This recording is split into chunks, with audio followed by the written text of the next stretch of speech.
A service of KIBMradio.com, the Internet's home for an all old-time radio.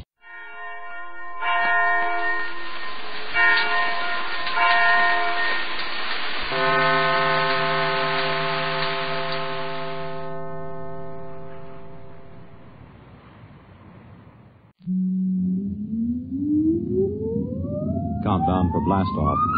X minus 5, 4, 3, 2, X minus 1, fire.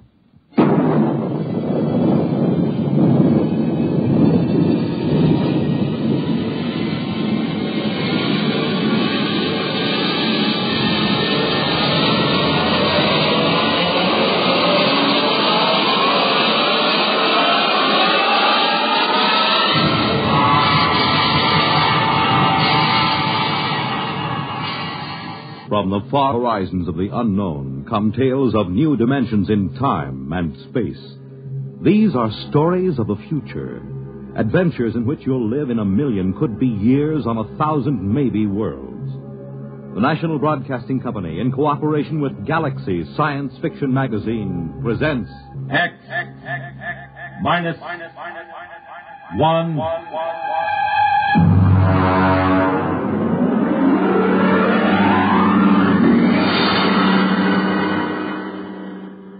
Tonight, The Native Problem by Robert Sheckley. But first, hear this. This is Marion Baker of Atlanta, Georgia. As a teacher, there is a problem that I feel quite acutely. I know most of you think I'm speaking of low salaries or inadequate school facilities.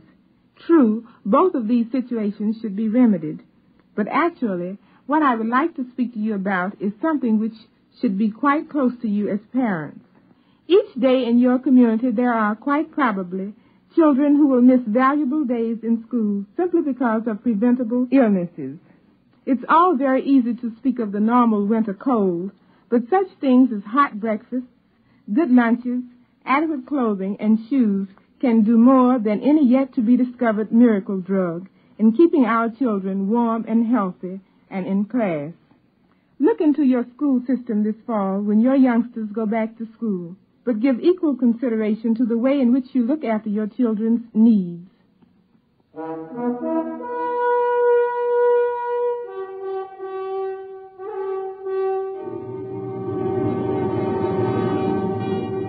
Now, X minus 1, and tonight's story, The Native Problem.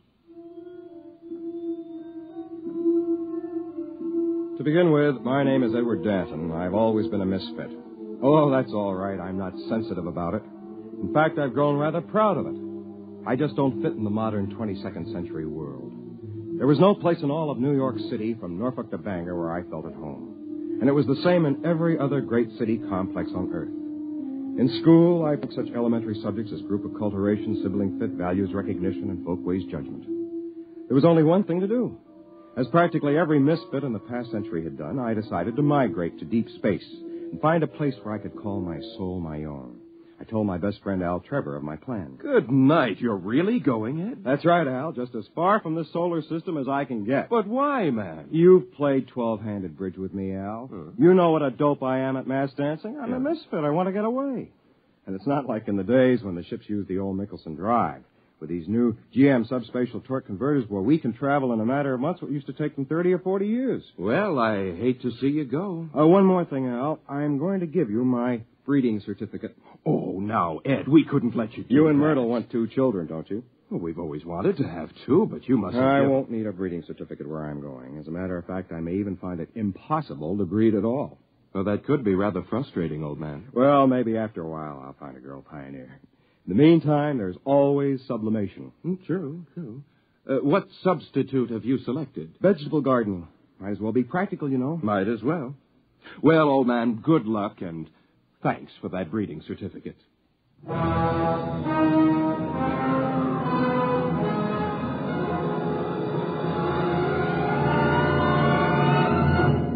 next day, I took off for the stars on a government ship. The spot I picked was out in what they call the New Territories. The planet I finally settled for was ideal. A calm, watery place dotted with fertile islands, blessed with a mild, uniform climate, and absolutely uninhabited. When they left me there, I took formal possession and christened the place New Tahiti for obvious reasons. At first, it was fine.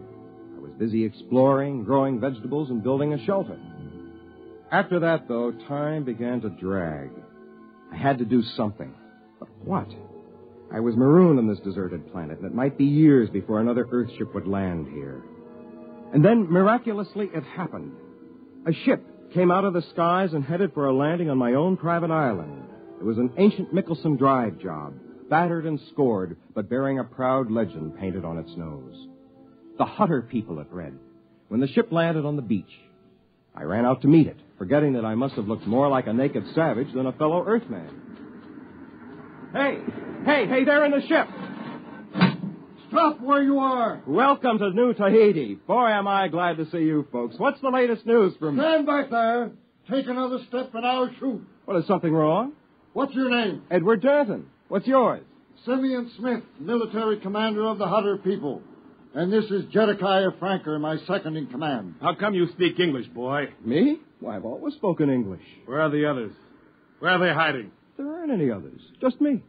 I see. Father, can't we come out now? No, get back in the ship, Anita. Then I'll watch from here. Say, she's pretty. Your daughter? Huh. What do you think, Simeon? It's what I expected. Ingratiating, fawning, undoubtedly treacherous. Yeah. His people won't show themselves, you notice?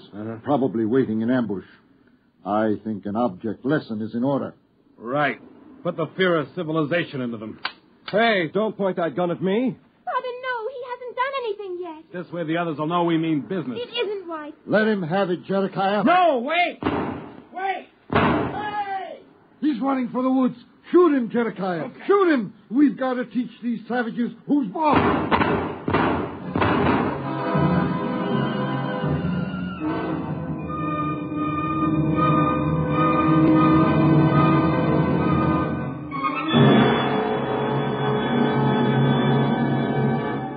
You're listening to The Native Problem, tonight's attraction on X-1.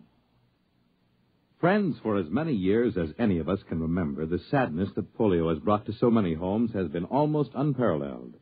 But a greater sadness than this lies ahead for any who may from now on catch polio, because it may be due to carelessness. Vaccination against polio, the well-known Salk shots, is more than 75% effective. And it's due to such vaccination that there was a drop of 47% in polio cases last year. 5 million have had as much as one shot of the vaccine. And please remember that while the first and second shots are helpful, the third shot is necessary for maximum protection. Now, there's plenty of vaccine, and the doctors are anxious to cooperate. Remember, the end of polio is at hand, but it takes 3 visits to the doctor to lick it. Can you afford not to go?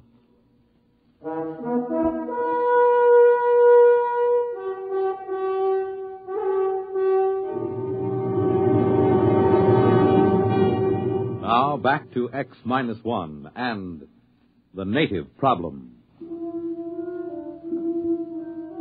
I was just plain lucky to get back to the friendly cover of the forest without stopping a bullet. It was obvious these people were too jumpy just then to listen to reason and believe me when I told them that I was not a native, that I was all alone here. I decided to wait a while. About dusk, I crept through the woods to get as near their ship as I could without being seen. They had come out of their ship. There were several dozen men and women, and a few children. They were grouped around a campfire eating. On the edges of the group were several armed men looking toward the woods with apprehension. I watched while their leader, Simeon, stepped into the circle of firelight to address them. I could hear everything he said plainly. Friends, we have come at last to our long-awaited home, our promised land. Behold, a land of milk and honey, a place of bounty and abundance.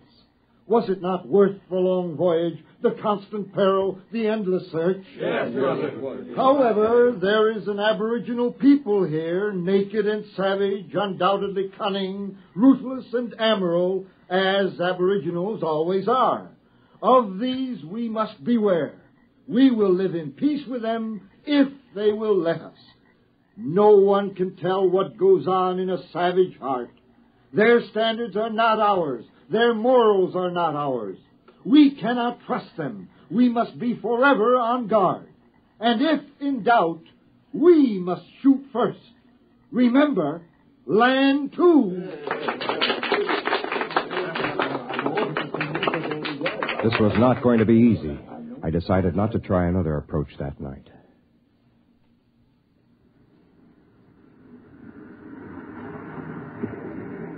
The next morning, as they were bustling about unloading their spaceship, I walked down to the beach and headed straight for them with my hands held out to show them that they were empty. The sentry stopped me at the point of a gun, and in a minute, both Simeon and Jedekiah came running up, covering me with their weapons. I stood still, my flesh creeping in anticipation of the bullets someone might fire at me any minute. So you have come back.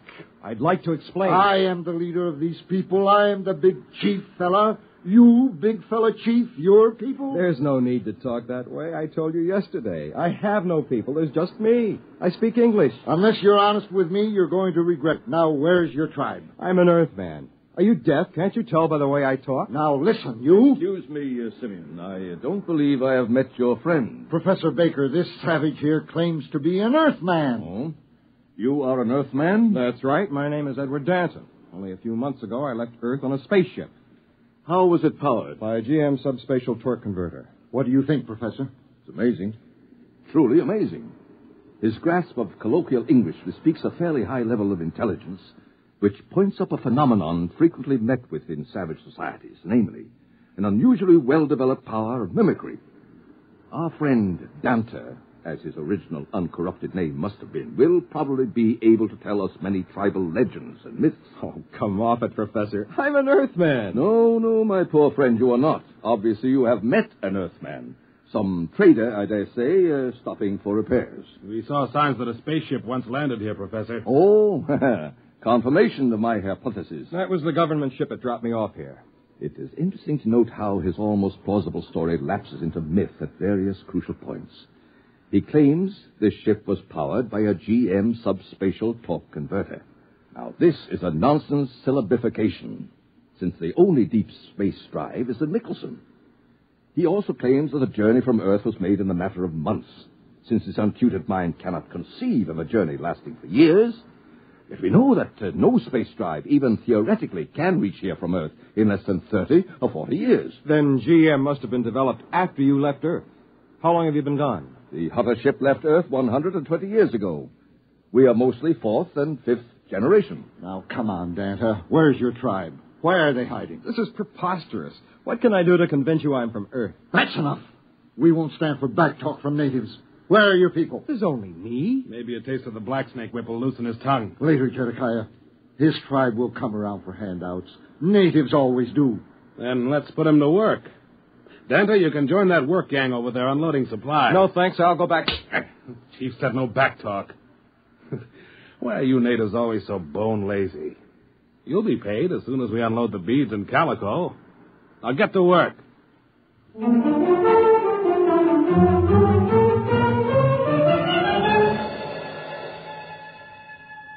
What could I do? I joined the work gang and unloaded the ship. By late afternoon, we had finished. I sneaked off to sit beside a mountain spring near the ship. In a few minutes, Anita, the pretty girl I had noticed the day before, came and sat beside me. Hello, Dante. Anita, do you think I'm a native? What else can I think? Everyone knows how fast a spaceship can travel. Times have changed since your people left Earth. By the way, they weren't in space all that time, were they? No, they originally settled on a planet called Land 2. But there was a native rebellion. We barely managed to escape. In that case, I can understand why they're so nervous about aboriginals. Oh, but don't worry, Dada. Things will be better when the council takes over. Who are they? A council of elders. They're men of goodwill who detest violence.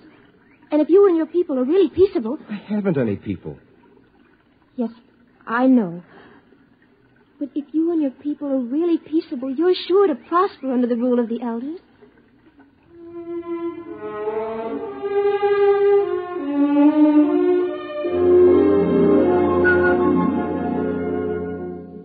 It was no use.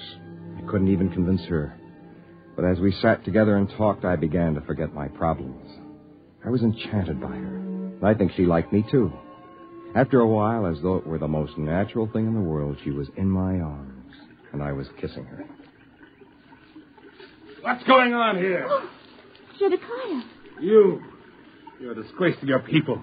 Are you out of your mind, girl? You can't mess around with a dirty native and keep your self-respect. Now, just a minute, you... Shut up! As for you, you've got to learn something and learn it good. Natives don't fool around with Hutter women. I'm going to impress that little lesson on you right here and now. Zedekiah, don't! I've had enough from you. Grandpa, you struck him. He tried to hit me first. Get up, Zedekiah. You're not hurt. Oh, jaw. Help! Help! The natives are revolting! Help! Well, that did it. People began to shout and run all over the place. Anita tried to calm them down, but it was no use. I took to the brush just before they turned a machine gun on me. And all that night I hid, while armed parties went crashing through the woods, shouting and firing at shadows. It was a nightmare. There goes one. Quick! They're behind us. Turn the machine gun. Got him! No, they got away. Look. Look there in the trees. Fire, man, fire!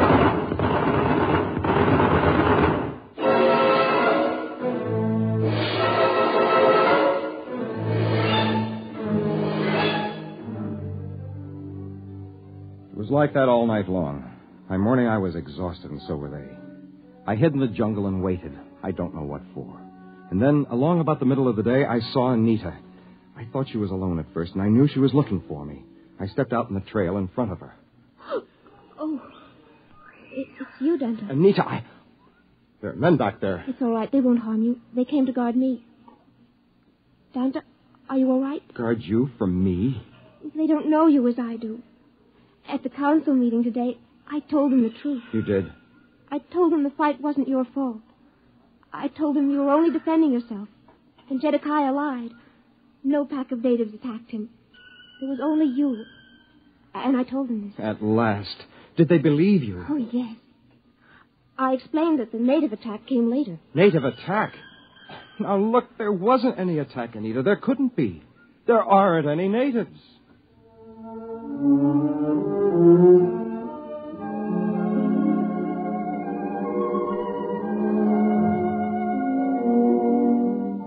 I could tell right then it was no use trying to convince anyone, even the girl I loved. It was then that I decided back to her people and waited for a time just to make them nervous. Then the next morning I came striding into the middle of the Hutter camp. Oh, one step more and I'll kill you. I want to see Simeon. All right, Zedekiah, I'll take over. Here I am, Danta. Shall I shoot him, Simeon? No, let him speak. Go on, Danta. What is it? I have come here to bring you a declaration of war. What? I'll kill him now. What is it? What happened? Oh, Danta, what is it? It's war. But I begged with you to bring peace to your people. They wouldn't listen. It's war. All the tribes are gathering from every outlying island. How many are there? Many thousands, 50 or 60. We will fight to the death. Danta, wait. Surely we can reach an agreement. Why shed all this blood? There is a way. I thought so. What do you want? Equal rights. Yes. What else? That is all. Except, naturally, an alliance between the ruling clan of the Hutters and the ruling clan of New Tahiti. In short, a marriage. Never. We'll fight, even though we're wiped out. We can't. We wouldn't have a chance. Accept, Father. Accept before it's too late. How can I accept? Where could I find a Hutter woman who would sacrifice herself for a marriage like that? Why don't you ask me?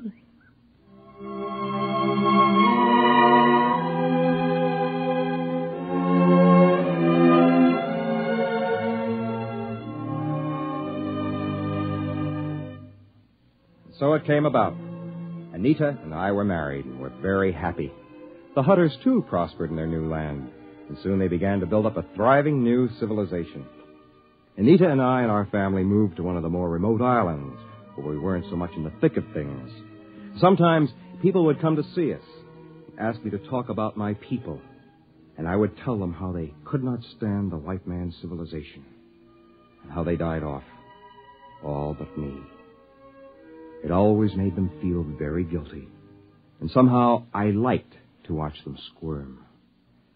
As I said, I've always been a misfit.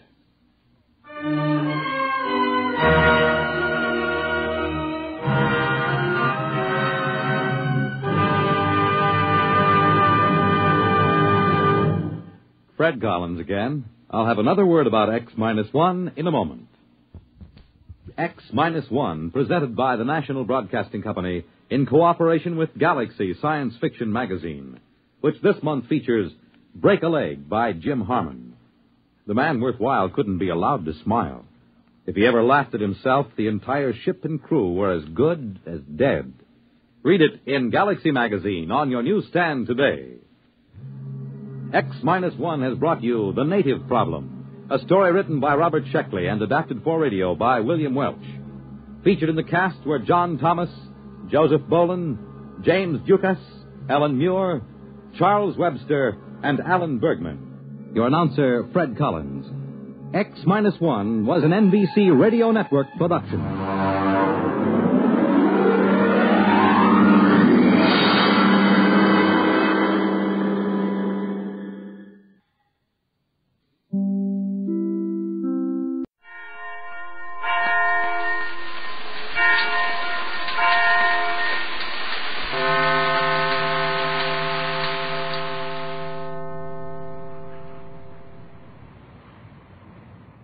When we last saw the Gregory party aboard the stolen Euclidean submarine, their position was anything but a happy one.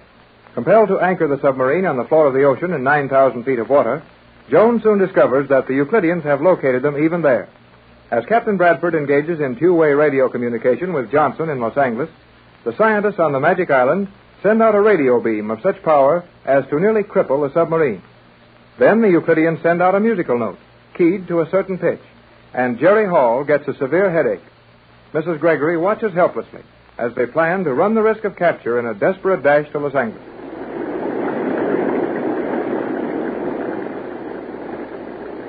Well, of all the crazy things I ever heard of, this is the worst. We have to run to Los Angeles to get away from a musical note that makes my headache sent over the radio. It is not that particular note we must fear, Jerry. I can protect you in the soundproof sleeping section in the stern of the submarine. What we must guard against is the note which will cause this submarine to break up. But how can we guard against such a thing? If we are quick enough, we may quite possibly save the boat, though its operation may be far from perfect thereafter. Well, never mind the boat. How about our operation? We will not be harmed if I act quickly enough. Oh, Joan, dear, what must you think of us? You must do this and you must do that, while we sit helplessly by and watch you save us time and time again. Because, Mother, I am the only one who understands all these devices the Euclideans use, and because I understand how to operate this submarine to the best advantage, to prevent the Euclideans successfully attacking us. But isn't there something we could be doing, Joan? Yes. If you will do as I tell you, Captain Bradford, and you also, Mother, you can assist greatly. Oh, of course, Joan, dear. We'll be only too glad to do as you direct, won't we, Ted? Absolutely. We're in your hands, Joan, and your orders will be the law here. Me too. You will remain with me, Jerry. Oh, then I'm going to help you with something up here, huh? No, I want you near me so that I may keep you out of trouble. I guess that takes care of you, Jerry. Sure looks like it. Never mind, Jerry. If Joan is taking care of you, you're in good hands. What do we do, Joan? You will go to the soundproof section in the extreme stern. Is that where the sleeping quarters are, dear? Further back. Just behind the sleeping quarters, you will find another of the transparent steel doors. Open it. Enter the small chamber there and remove everything that is not permanently fastened to the floor and walls of the compartment. What do we do with these things? Bring them forward into the sleeping compartment at once and fasten them down to the best of your ability. Is that all, Joan? Yes, that is all. I will find something with which to occupy Jerry while you are gone. Are you sure you understand exactly what's expected of us, Ted? All we have to do is to clean everything movable out of the stern section. What, do you know why we're doing this? No, and it didn't seem like the time to ask questions.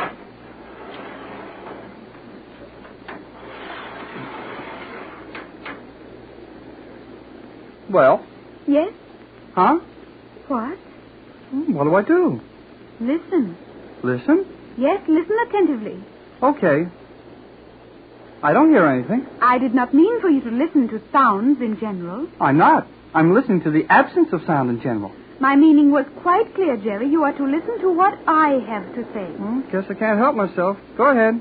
We are going to undertake a very dangerous experiment. That won't be anything new for this trip.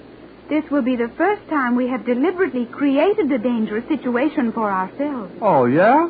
I suppose when we stole this submarine, we created a picnic for ourselves. Jerry, if you persist in misunderstanding me, it will be useless to attempt to explain my plan to you. Well, sorry, Joan. Go to it. I am confident that our only immediate danger lies in the possibility of Octavo discovering the musical note which will set up vibrations within the structure of this boat. Vibrations sufficiently strong to shatter it. Yeah, I guess he can do that all right. But I don't see how we're going to know when he's found it until it's too late. We will have to move quite rapidly. You must know that to respond to a note in the musical scale, either the common scale or the wider ranges of sound, the entire construction of an object must be focused at one central point. Oh, I know that. Like the keystone in the arch of a bridge. Exactly. And this submarine will also be found to have a keystone, not placed as one, nor appearing as one. But somewhere in everything built by the hand of man, there is one important point, one vital point which will respond to a certain musical note. Now, I understand that. And I understand when old Octavo finds a note that fits this sub, G47 will broadcast that note in our beam, and this boat will fall to pieces. That is the possibility. Uh-huh. Swell idea. And when the sub cracks up, we're left to swim under 1.5 miles of ocean water. You cannot swim under 1.5 miles of water. I know it. That's what's worrying me. If my plan is successful, we will remain within the boat. Well, that won't be much fun after the boat smashes around us. The boat will not, as you say, smash around us. Well, if you can figure how to keep us dry after our boat leaves us on the bottom of the ocean, hurry up and tell me. I asked Mother and Captain Bradford to remove everything from that stern ballast section for a definite reason. Oh, I thought maybe you just wanted to give them something to do. It will also serve that purpose. However, I want that section cleared so that we may drop it off without losing any of our supplies. Drop it off? Precisely. Drop off the tail of the submarine? It is so constructed as to permit that. But can we still run it and steer it just as well? We may continue to operate the boat, and our speed will be appreciably increased, though the loss of the stern stabilizing pins will render accurate navigation difficult. Oh, that's nice. We'll go faster, but we can't steer the blame thing, huh? Won't we have a lot of fun zigzagging around, cutting the tops off submerged islands? I will guarantee to keep the boat free of any such obstruction. But what good will it do us to lose the tail of this thing? Old Octavo isn't shooting his musical note at the stern. He's aiming for the keynote of this boat, and that's probably near the center of it. Precisely. And my plan is this. Octavo will find that note without doubt, and possibly find it very soon, as he must have been experimenting all through the hours since we left the island. When he finds it, it will be sent out on our course. And we'll start to shake ourselves out of this floating target. Yes. We will feel the vibrations before they cause any appreciable damage. And the instant we are conscious of the action of the musical beam, I will pull this lever. That will drop the stern section off, and we will be safe. Well, maybe you can see it. You should see it also. It is very simple. Okay, I'm simple then, but I still don't see it. By dropping that section, we change the entire construction of this boat. We change the Newtonian base. The what? The Newtonian base. Have you never heard of that? Oh, afraid not. Jerry, is it possible that in your world a young man may reach the age of 16 without learning of Sir Isaac Newton? Oh, sure, I know all about Newton. He used to sleep under apple trees. One day an apple fell on his head and he figured out the law of gravity. The story of the apple is probably fallacious. However, it is Newton's law to which I refer. The Newtonian base is the center of gravity. Oh, all right. We'll argue about that some other time. I know what you mean, anyhow. When you drop off the tail section, you change the center of gravity of this boat, and that changes the musical note which will wreck the boat. That is a crude explanation, but if you understand it, that will suffice. Well, go on. When you change the center of gravity, you mix old Octavo all up. And then he's got to spend some more hours making noises with glasses of water until he finds a new musical note which they can broadcast to wreck us. That is it. Our safety depends on my ability to recognize the vibrations of the destructive beam the instant they strike us, and to distort them by losing the stern section. Well, do we have to open the receiving side of this radio set to hear the beam coming? It would be very simple if we could do that. Unfortunately, the note which will strike the vital center of this boat will be of such high frequency that the ear will not detect it. Well, if we can't hear this thing coming, what can we do about it? I've explained that over and over, Jerry. We will feel the vibrations. The submarine will actually start to break up, and then I will drop the stern section. That's going to make it mighty close fearing. But if that's the best we can do, well, it's the best we can do. Mother and the captain are coming. Then they must have finished cleaning house back there. think we removed everything from that section. Yeah, I know we did. We got everything that wasn't part of the boat. That is well. Now, if you will take your station and lock the safety devices on the steel chairs. Well, what's going to happen, Joan? Get yourself anchored in that seat, Pat, and Joan can tell us what she has in mind. I've secured my life belt. I'm tied in. Me too. Excellent. Now, as I have explained to Jerry, we may expect an attempt to destroy this submarine any moment, any second. And when this attempt is made, the first indication of it will be a series of sharp and violent vibrations. We must be prepared to remain in our places and make no false moves. I will quickly cut off that stern section, thus changing the center of attraction in this boat and saving us from destruction. Oh, we hope. But, Joan, if you are afraid the Euclideans are going to send a destructive radio beam and our safety can be assured by dropping that stern section, why wait until they start sending out this beam? This will be a constant musical note, Mother. And I am basing my plan of escape on the belief that Octavo is working to find the note which will destroy this boat as it now stands. If we were to change our structure before he strikes, he would know it instantly and would set about making ready to attack us as a smaller unit. Well, that's sensible enough, Joan. Once he has sent out his constant note tuned to this sub, and you have thrown him out of range by dropping that section, he will be forced to start his experiments all over again, giving us at least a few hours in which to run for home. Precisely, Captain. You sure understand it easy enough, Tex. Well, I have studied the destructive power of a musical note. You and I seem to be the only ones completely in the dark on this, Jerry.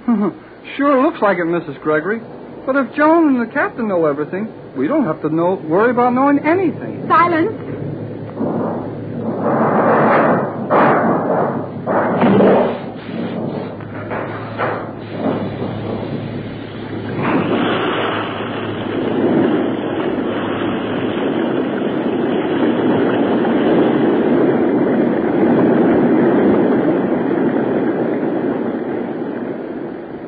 Golly whiskers! Joan, you did it. Good work, Joan. You saved the submarine. Oh, Joan, that was wonderful. The boat was being shaken to pieces. We were very near destruction for a few seconds. Now we are free. And as it should take Octavo several hours to find a new note for this smaller shell, we will utilize those hours by shooting to the surface and racing for Los Angeles. Well, can you handle the boat now? It will be difficult. Remain strapped in your seats. I will refuel with a double charge. We will travel vertically. You mean you'll shoot this sub straight up through 1.5 miles of water? Precisely. Boy, oh boy! Everybody hold on tight. We're going straight up.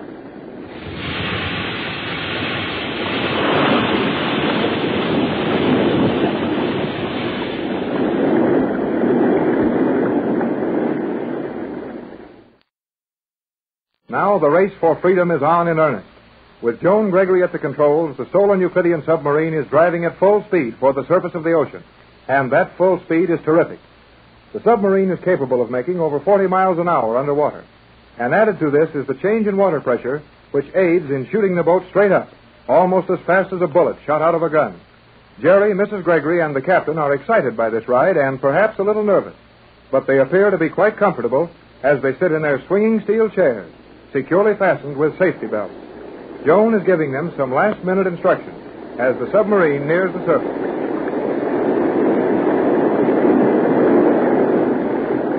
As we prepare to level off near the surface, you will all be subjected to a sudden change of direction and of position. Do not allow yourselves to relax in those chairs.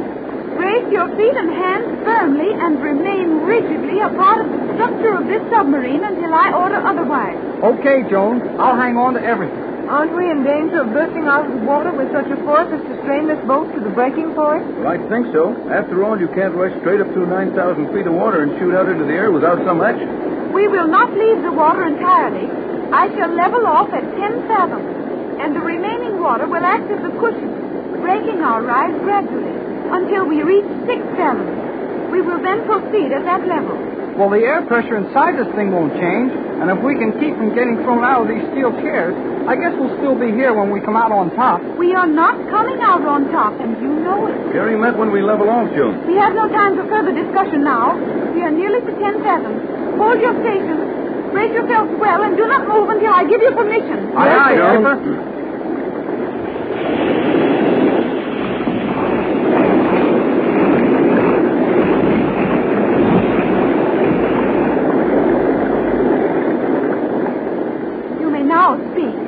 don't think I can speak.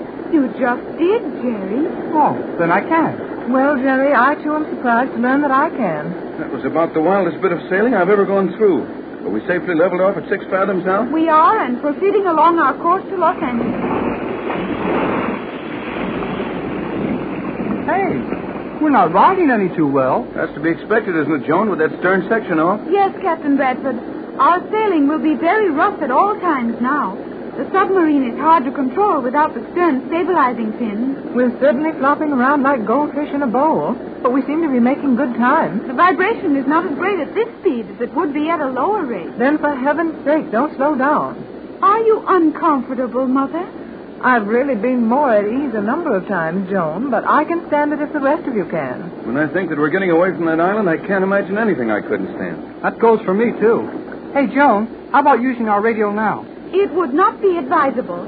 I hope that G-47 and Thales will suppose this boat to be destroyed. And in their excitement, it is barely possible the scientists in the transmission chambers on Euclidia have failed to note our movement on their prism reflectors. Well, I don't think those Euclideans ever miss anything. They will probably locate us within a very short time. But they won't be able to reach us with anything, will they, Joan? Not to my knowledge. So it is quite possible the G-47 did not let me see everything there was to be seen on Euclidia. There were secret chambers where only a few of the greatest scientists went.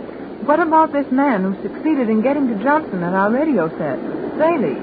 What would he be doing in America?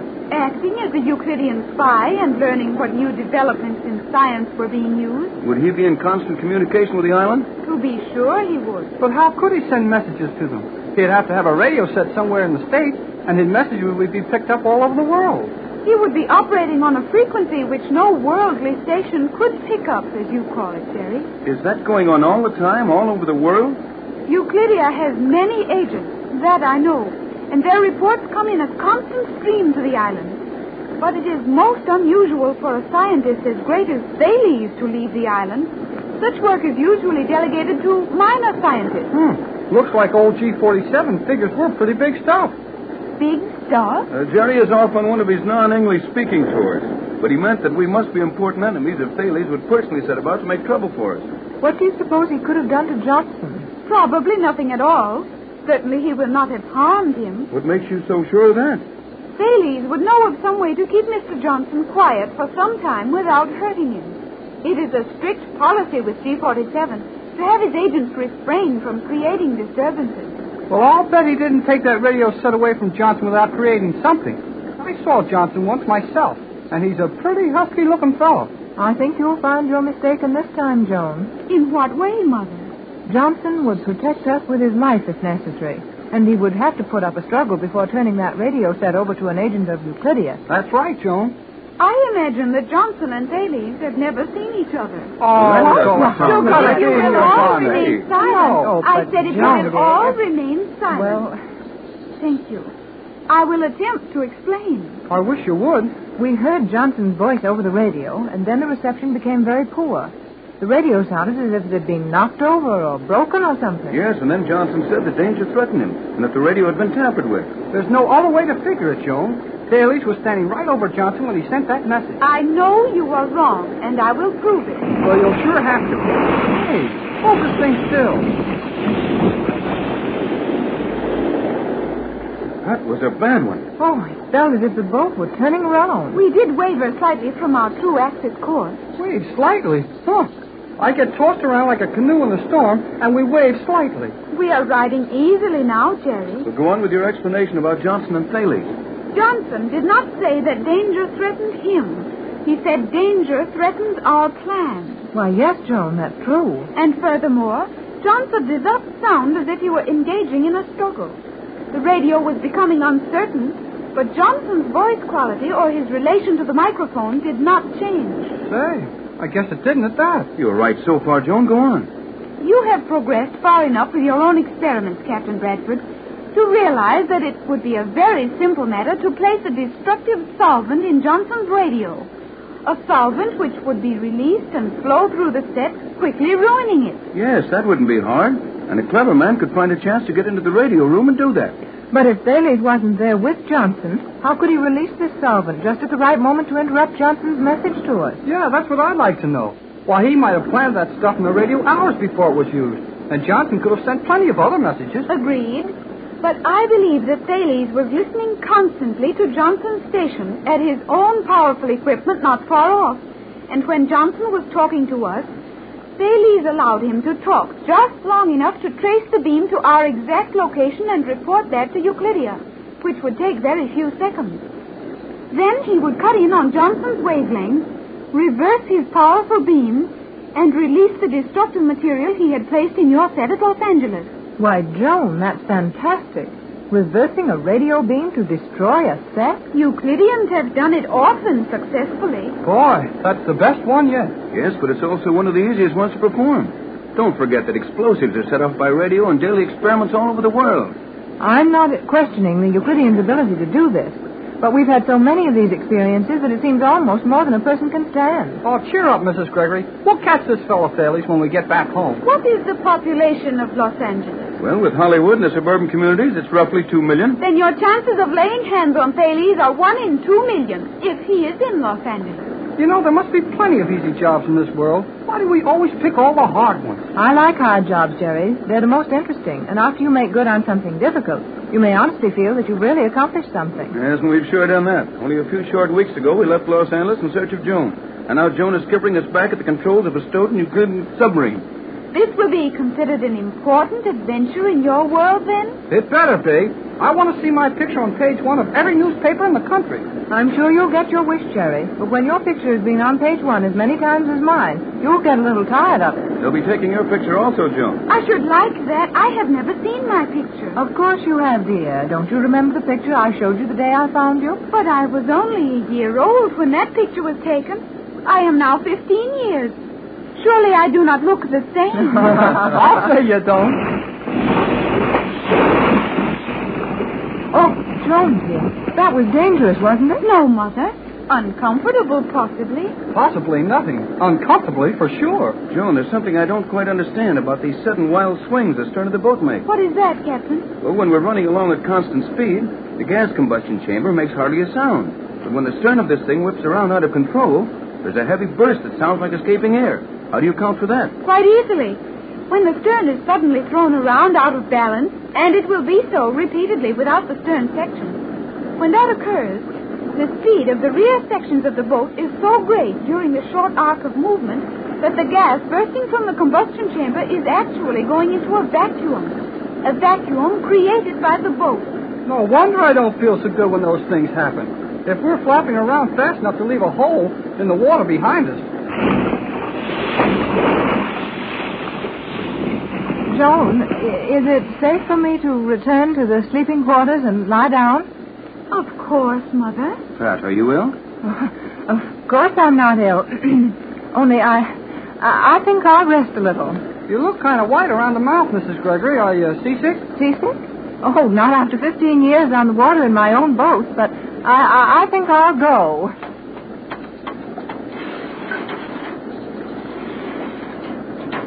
What is the matter with Mother? She is seasick, Joan, though she wouldn't admit it for the world. What is seasick? Well, it's something that happens to a lot of people on the water, but, well, it'll never happen to me. Oh! What's the matter, Jerry? Well, I think I'll take a little rest, if you don't need me right here now. Poor Jerry. This is the first time I've ever seen him act like that. Well, Joan, it looks as if you and I are the only 2 real sailors on the submarine. But it is so foolish to act as Mother and Jerry are acting. Captain, is there a mist or a fog in this boat? Why, no, Joan. The air's clear as a bell in here. That is strange. My vision is impaired. I have never felt just like this before. What could be the matter with me? Well, I could tell you, Joan, but I'll let you guess. That leaves one good sailor. Joan, you better go back with the others and lie down. If I should happen to find that I'm no stronger than the rest of you, I don't want anyone here to laugh at me.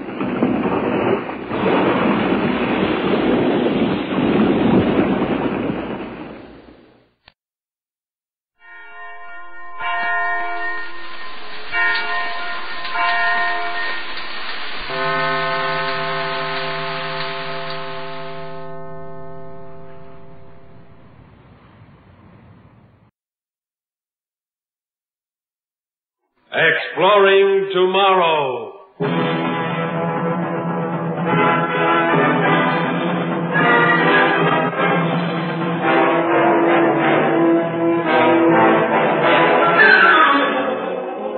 And now, here is your guide to these adventures of the mind, John Campbell. When men start a new project, it starts with a plan. The plan has to be carried out, worked through, the details arranged for. You don't have any trouble until the thing you did not expect turns up. So far, human research has achieved an unmanned satellite in space. The sole purpose of any of these devices, any machine, is to serve human beings. The machine goes first to try things out, but the sole purpose of doing it is so that men can follow. And women, too. But there are problems of purely human nature that sometimes complicate the most scientific of plans. Champagne. Oh, there you are, my dearest. My darling, my love, champagne. Oh, good heavens, Jeff. You think we were getting married all over again? Oh, why not? Let's make this our second wedding day. A celebration to end all celebrations. Besides, it is almost our first anniversary. Happy almost first anniversary, Lieutenant Alice Britton. Oh, no. No, if this is going to be a late wedding feast, you must call me Mrs. Captain Jeffrey Britton. I demand my rights as a legally wedded wife, even if you do outrank me. Don't giggle. It's not proper for an officer in the United States Space Service to giggle. And for goodness sake, don't tell me the champagne bubbles tickle your nose. Oh, they don't. I love the stuff. Pour me another. Another, my dear Mrs. Britton. That was the finest half pint of domestic champagne available, which is all a mere captain can afford. There is no more. For shame. The finest rocket pilot in the United States, and you can't even afford another bottle? No, not even for a going-away party. Oh, Jeff. It is a going-away party, isn't it? I won't see you for 6 months. Now, come on, sweetheart. Don't cloud up and rain. It's good duty, and you'll be back soon. 6 months isn't forever, you know. Oh, I know. But being stuck up on an artificial satellite for 6 months without you isn't my idea of fun. Oh, look, sweetheart, you'll like it up there. It's the oldest and biggest of our manned space stations. It has plenty of room inside and a crew of 400 officers and men. It even rotates on its axis to give you artificial gravity. At least you don't have to worry about space sickness. Oh, Jeff, don't be so serious. It's not the fact that I have to be up there that bothers me. It's just that I'm going to miss you. Ah, I thank you so much for that. I'll miss you, too. But there's nothing we can do about it. How right you are. The Space Service has no use whatsoever for personal feelings. Except, of course, that they hope you don't get killed. Do you know what? I give up what? I was shown an instruction film. Told all about Space Station 1. You know, how safe it is. Did you know that every compartment has individual heating and oxygen supply in case of emergency?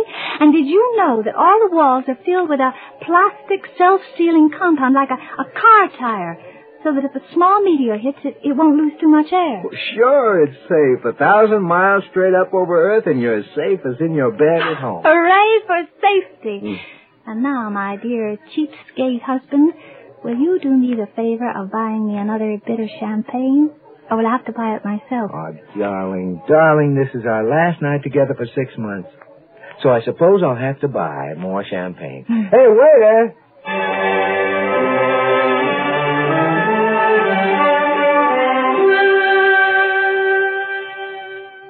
Nurse Jenkins, send in Lieutenant Britton. She'll be right in, Doctor.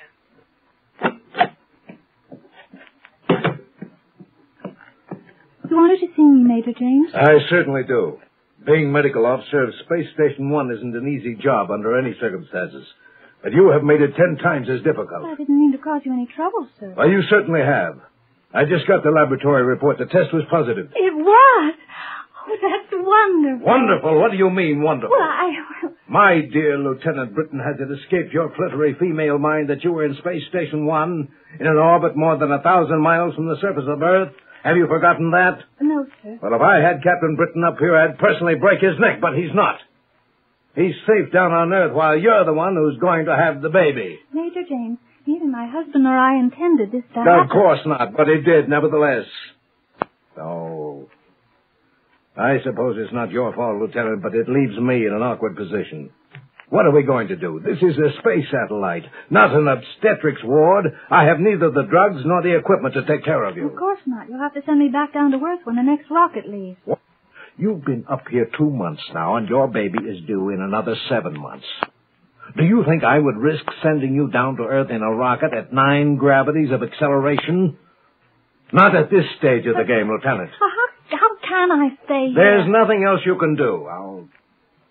I'll have to contact the hospital at White Sands Rocket Base and have them send up the equipment I need on the regular supply rockets. Whether we like it or not, you'll be staying with us for a while. And we're going to have to take very good care of you.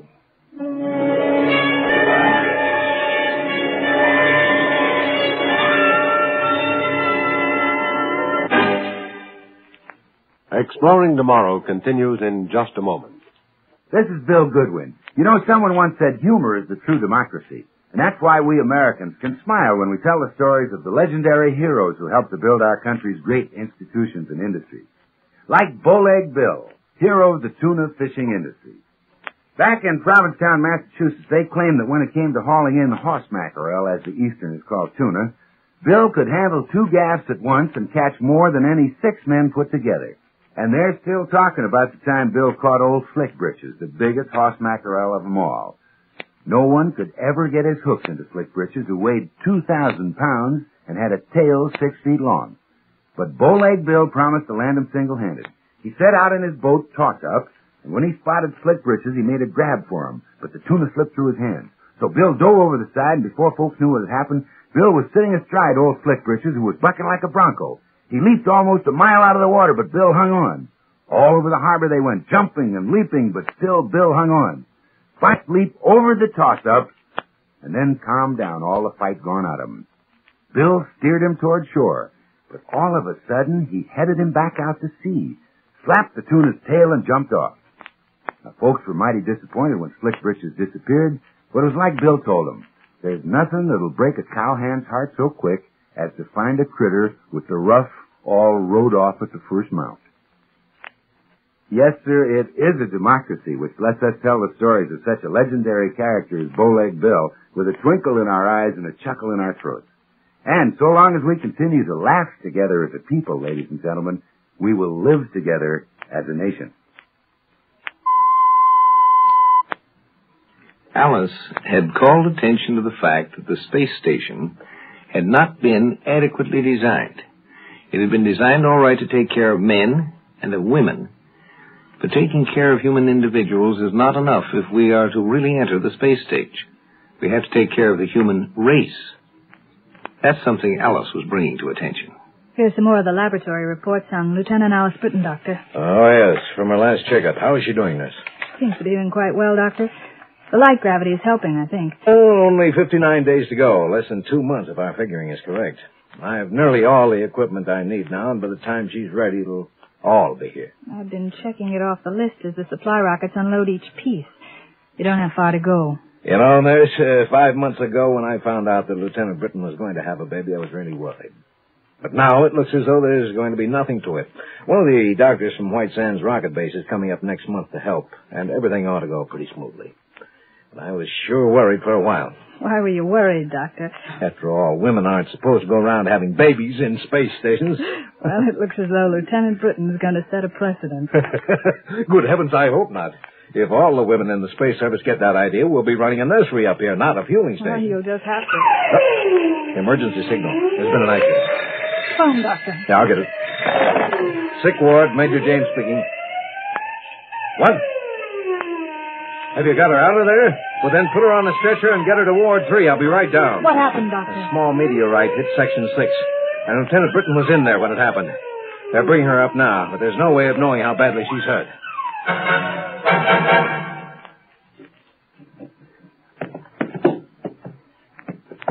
Be careful. Easy now. Oh. Now put the stretcher down on the bed. Oh. Easy. That's it, yeah. Now just take it easy, Lieutenant. All right, men. She'll be all right now. Thanks. Close the door, huh, please.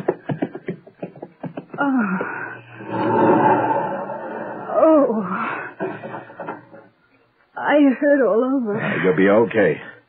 Nurse Jenkins will bring down a hypo in a few minutes. You'll be all right. I think I'll live, Major. But my ears are still ringing. Well, you must have lost air. Can you tell me what happened? I was in Section 6 checking some meters. All of a sudden, bam! A little meteor punctured the outer wall. Just a little bit of rock the size of a marble. But it was moving fast enough to put a hole in the wall. It sure was. Then what? And I wasn't hit. The air started going out into the vacuum of space. The wall is self-sealing, but a lot of air left the room before the hole closed. The automatic door closed. My ears were ringing. Everything got fuzzy. I guess I fainted. You're lucky the meteor was small and moving fairly slowly. Sealing compound in the wall closed the hole before you lost too much air, really.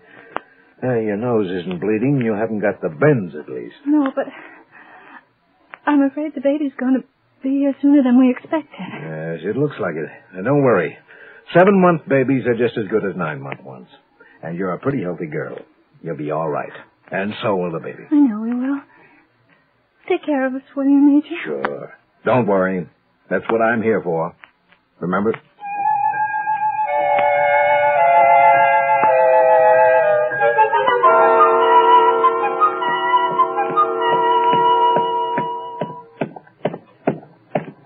How is she, nurse?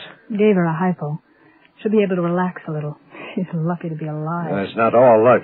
Everything worked automatically. That's what saved her. Oh, she's all right now. You want me to prepare the room next to hers as a delivery room? We'll need it soon. Well, that's what I was afraid of.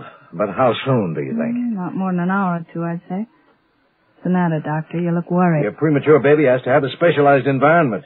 An incubator. If it doesn't, its chances of survival are small, right? Well, yes. Well, we haven't got an incubator. The nearest one is more than 1,000 miles away. Straight down.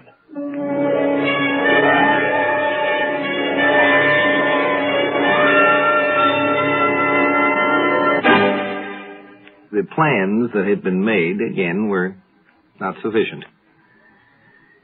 You know, many times, a man who is working with machines and knows the machine in full, understands what it does and its functions, has never recognized what its basic nature is.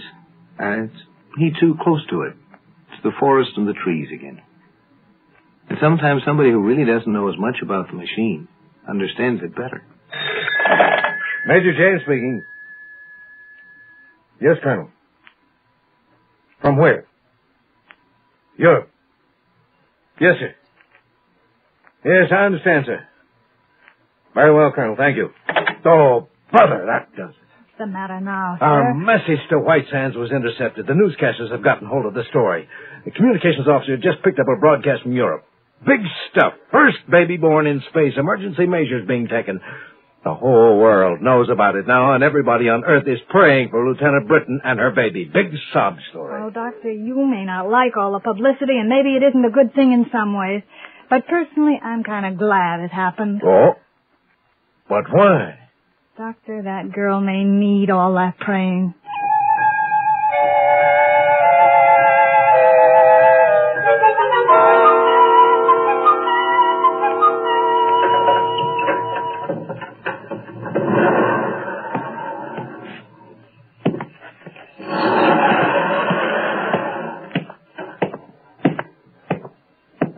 Better get things ready, nurse. How long do we have? Half an hour at the outside. I had Nurse Bryson fix up the preliminaries. Any news? Oh, station commander called. He said that White Sands has assigned Captain Britton to pilot the rocket that's bringing up the incubator. She'll be glad to see him. She's supposed to have gone back to her some months ago. Yeah, it'll probably do her good to see him. How's she feeling now? Oh, pretty fair. I think she'll be all right. She's got a lot of nerve, that one. She'll need every bit of nerve if she loses that baby. I know. You don't need to remind me. We need an incubator within half an hour, and there won't be one here for 2 hours. We haven't got it, and that's that. What can I do? I've tried everything. Can't the construction crew build one? Well, I thought of that first thing. I called the construction officer. He told me that there isn't any spare material up here to build one out of. It costs plenty to ship stuff up here by rocket, so they only order what they absolutely need. Isn't there anything at all? Well, not unless they cut holes in the space station. And that's what they're doing. They're ripping out one of the partitions. They'll use a heater from a wall and the oxygen apparatus from a spacesuit. They're trying to get it finished in time. But they won't finish in time, is that it? That's it. They'll get done about 15 minutes before the rocket gets here. There's just no time, that's all.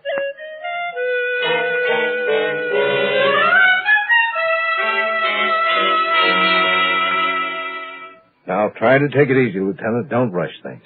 I'm not rushing anything. Well, now, don't worry about anything. You'll be all right. I know. But I wish Jess was here. Your husband is on his way, Lieutenant. He's taking a special rocket up from White Sands. How long will it be? You'll have to hurry. He'll be a little late, I'm afraid. We have the delivery room all ready. It won't be long now. I know it won't. Did you get all the stuff you needed? How about the incubator? Well? There isn't any incubator. I didn't take the possibility of a premature delivery into account. It's all my fault.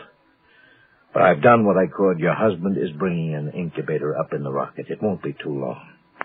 I think we'll be able to keep the child in good health until he gets here. Lieutenant Burton. Alice, this is no time to get hysterical. Stop it. I'm not hysterical, Doctor. You are. Look at you. You're so nervous. You can't even think straight. What do you mean? Well, figure it out for yourself. Take a look around you and ask yourself, why is a space station like an incubator? Good heavens, of course. That's it.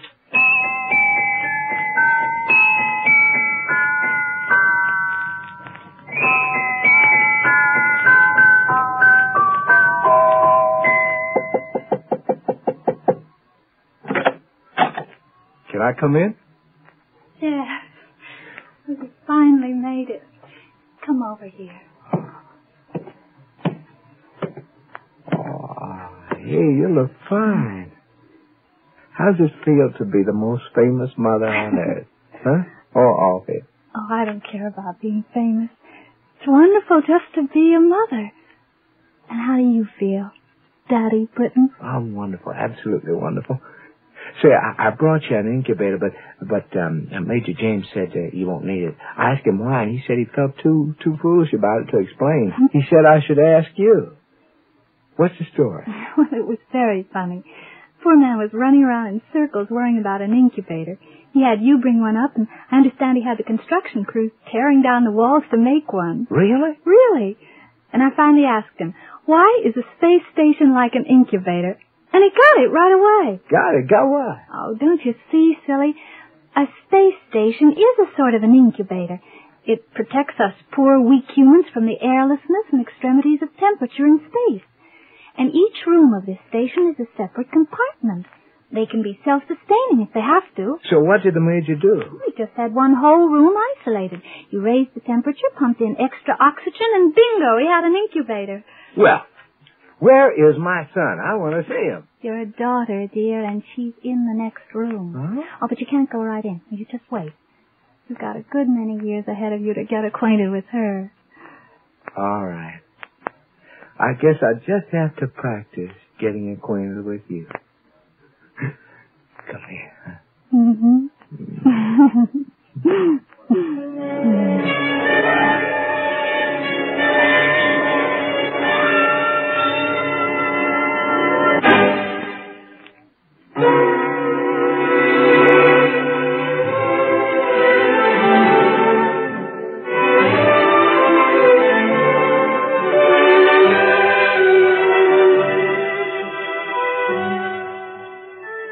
There's the impression that science fiction has to do with machines, and it's all about gadgets and ray guns. It isn't. That's why it's science fiction. It has to do with human beings and the problems that human beings will have with the machines we do and must live with. And if the machines aren't properly designed to recognize that their purpose is to serve humanity, they're no good either. Heard in our cast tonight were Lawson Zerbe, Carol Teitel, and script was by Randell Garrett. Produced and directed by Sanford Martin in New York. Guy Wallace speaking. This is the world's largest network.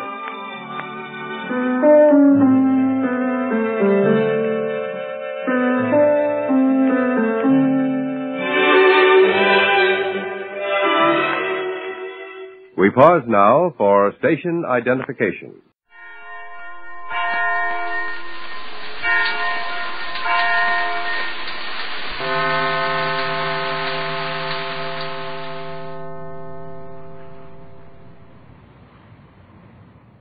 Presenting the transcription feature, Superman! Guys, look! It's a bird! It's a plane! It's Superman! And now, Superman, strange visitor from the planet Krypton, who came to Earth with powers and abilities far beyond those of mortal men, and who, disguised as Clark Kent, star reporter for a great metropolitan newspaper, fights a never-ending battle against crime and injustice. Bound on a round-the-world cruise, the Clara M, last of the old clipper ships, slipped silently southward through a heavy fog with Clark Kent and Jimmy Olsen aboard.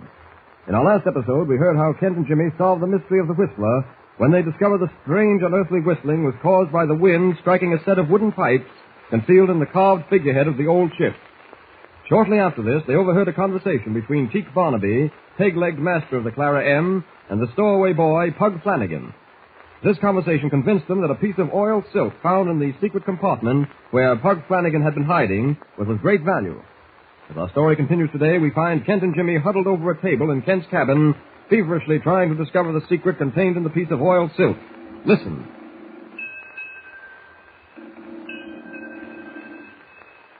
There now. As soon as I wash the dirt off this part of the oiled silk. Well, what is it? What is it, Mr. Kent? Jim, it's amazing. Here, have a look for yourself. Yeah, let me look at it. Gosh, I'm so excited. It looks like a map. It is a map, Jim. A treasure map. Gee willikins. Are you sure? Well, pretty sure. Look, outlined here, just follow my finger now. Yeah? Is the east coast of Africa. Uh-huh. And right here is the Red Sea separating Africa from Arabia. This is the Indian Ocean. Gee, Africa and Arabia. Red Sea and the Indian Ocean. Take it easy, Jim. Take it easy. How can I? A real treasure map. Boy, oh boy. No, we're not absolutely positive it's a treasure map. Not yet, at any rate. Well, let's see. Here's an arrow. You can just barely make it out. It's faded so badly. Yeah? Points to a bit of land just south of Sumatra. Sumatra? Uh-huh. Oh, golly. There's some markings. Let's see if we can decipher them. 15 degrees south latitude. Yes? By 103 degrees, 20 minutes west longitude. Uh-huh. And locate the piece of land. I have to look at a chart to get that exact location, but it's certain, Jim, this piece of land is an island just south of Sumatra. Sumatra? That's right near Borneo, isn't it? In Java. Yes, Jim, the Dutch East Indies. Oh, gosh, Mr. Kent, this is so exciting. Oh, gosh. For heaven's sake, Jim, relax. Maybe nothing at all. Oh, well, you said yourself it might be a treasure map. Yes, I know, but then again, it might not be. But I don't get excited until we're sure. Oh, but it must be a treasure map. With all these strange markings on it, and Barnaby being so anxious to get his hands on it. Yes, but you never know. Wait a minute, here's something on the other side. Well, what's it say? This is a map of Samuel Salt. Gee willikers, Mr. Kent, read it out loud. All right, Jim. Here's what it says. Legend. Legend? Gee, that's sort of old-fashioned, isn't it? Now, let me read this, will you? Stop interrupting. Oh, okay, I won't say another word. Okay. Now then. Legend. Yeah, Mr. Kent? This is the map which locates the exact spot. Yeah? Where I, Samuel Salt, master of the Clara M. Clara M? Master of the Clara M, have hidden the booty and the treasure. Gee. Gathered together by me during years of pirating on the Spanish Main. Spanish Main? Pirating? Oh, gosh, Mr. Kent. Wait a minute, Jim. That's not all. This map will locate the island on which the treasure is hidden. Signed, Samuel Salt, master of the Clara M, June 18th, 1887. Wowee! It's a treasure map, all right, Jim. Oh, it sure is. Boy, I never thought anything like this would ever happen to me. It is exciting, isn't it? But, Jim, now bear in mind that this map doesn't give us much to go on. All it does is locate the island where the treasure is buried. Oh, gosh, what more do you need? It may be a pretty big island, Jim. And if it is a big island, it might be impossible to find the treasure. Oh, don't say that, Mr. Kent. Gee, listen, if we're going around the world, there's no reason why we couldn't go by way of the Indian Ocean, is there? Well... And there's no reason why we couldn't find that island and have a try at locating the treasure, is there? I don't know, Jim. It's something to think about. Don't think too hard on it, matey. What? Oh, hello, Barnaby. Oh, Mr. Barnaby. Where's Pug Flanagan? He was with you, wasn't he? Send her below to Forecastle. But I wouldn't worry none about him if I was you, Mr. Kent. There's more important matters to talk over, as you might say. More important matters? Such as what?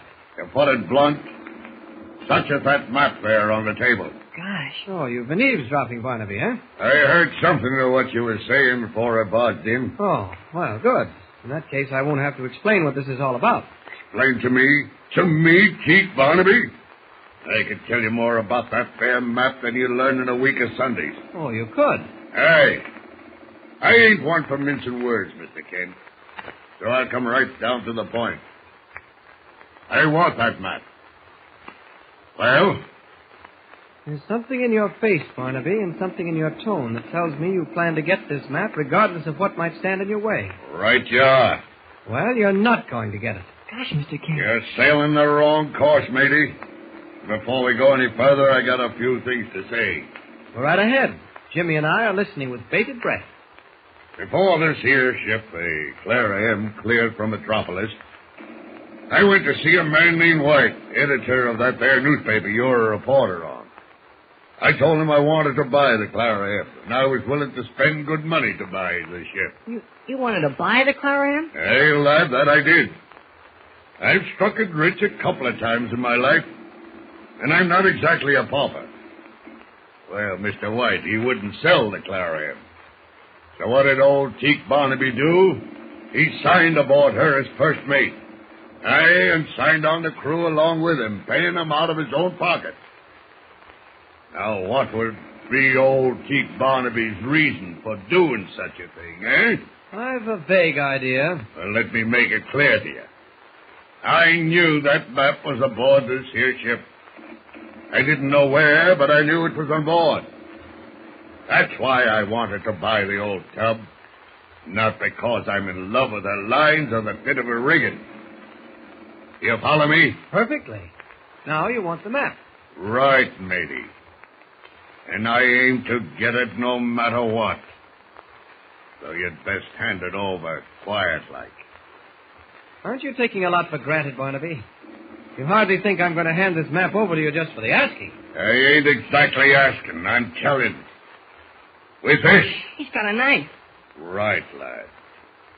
Old Teak Barnaby's got a knife. Remember how I showed you a trick with this self-same knife? Yes, I remember. Good. Now, this is how it goes, Mr. Kent. The crew is in my pay. Anything happens to you and the lad here can always be explained away. Now, I'm going to ask you once more to hand over that map. Your answer has got to be yes or no. If you say yes, well, it'll go easy with you. If you say no, it'll go hard. Mr. Kent. And I ain't gonna do no talking about it. Now then, I want that map. Is the answer yes or is the answer no? That's right, Mr. King. Think it over. Because old Teak Barnaby ain't fooling. Well, what is it? Yes or no? Don't give it to him, Mr. Kent. He's a thief and a coward. He wouldn't dare use that knife. Oh, wouldn't I? We'll see. This knife, Kent, is pressed against your stomach. Whether you live or not depends on your answer. So what's the matter? Lost your tongue? All right, then, you're asking for it? Yes. The answer's yes, Barnaby. Here's the map. You're a smart man, Mr. Kent. Now, come along, both of you. The crew's waiting. Come along, lad. All right, I'm coming. I never thought you were a coward, Mr. Kent.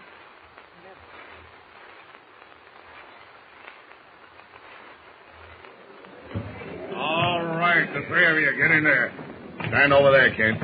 You too, Jim. Oh, and you're no exception, me bloomin' little stowaway. Get over there. Someday, pal, I'm going to take you apart piece by piece. I'm going to break... Ow! That'll learn you to speak civil to your elders. Why, you skinny little... Take it easy, Pug. Got us where they want us, thanks to Mr. Kent, and there's nothing we can do about it. Now you're talking sense, lad. Irish, Larry. Aye. Put the manacles and chains on him. There's no need for this, Barnaby. I gave you the map. What more do you want? I want to be sure of having no trouble from you. Oh, I ain't so much worried about you, Kent, as these two lads here who might find some way of starting trouble. So it's into irons for the lot of you until I get what I want, and that being the treasure. Irish, Limey, tackle them up. But it'll take months for you to reach that island to get the treasure, Barnaby. Hey, and the three of you are going to spend all that time right down here in the brig. There they are, Barnaby. Good. All right, Limey and Irish, out you go. And now, gentlemen, I'll be leaving you with pleasant thoughts of the treasure. The treasure that might have been yours. Well, this is what they call a pretty kettle of fish, ain't it? Yeah. Mr. Kent, how come you didn't lay into that old walrus? How come you give up the map so easy, huh? I thought it was best not to start any trouble. You mean you were scared? Barnaby was holding that knife against you. You were scared stiff. You really think that, Jimmy? What else could it be? Well, maybe you're right. Maybe I was afraid. Now, listen, you guys. What we ought to do is start figuring some way of getting out of here. Oh, forget it. You'll never get out of these chains. What we need now is Superman.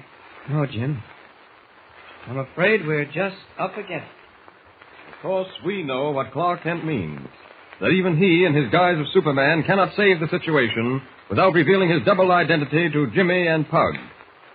Will he find a way? Be sure to hear the next thrilling episode of our story with Superman. Tune in the next thrilling installment of the transcription feature, Superman. Up in the sky, look! It's a bird! It's a plane! It's Superman! Superman is a copyrighted feature appearing in Action Comics magazine. Presenting the transcription feature, Superman! Up in the sky! Look! It's a bird! It's a plane! It's Superman! And now, Superman, strange visitor from the planet Krypton, who came to Earth with powers and abilities far beyond those of mortal men, and who, disguised as Clark Kent, star reporter for a great metropolitan newspaper, fights a never-ending battle against crime and injustice. As the Clara M, last of the old clipper ships, moves slowly through a heavy wall of fog, thrilling adventures are taking place aboard her.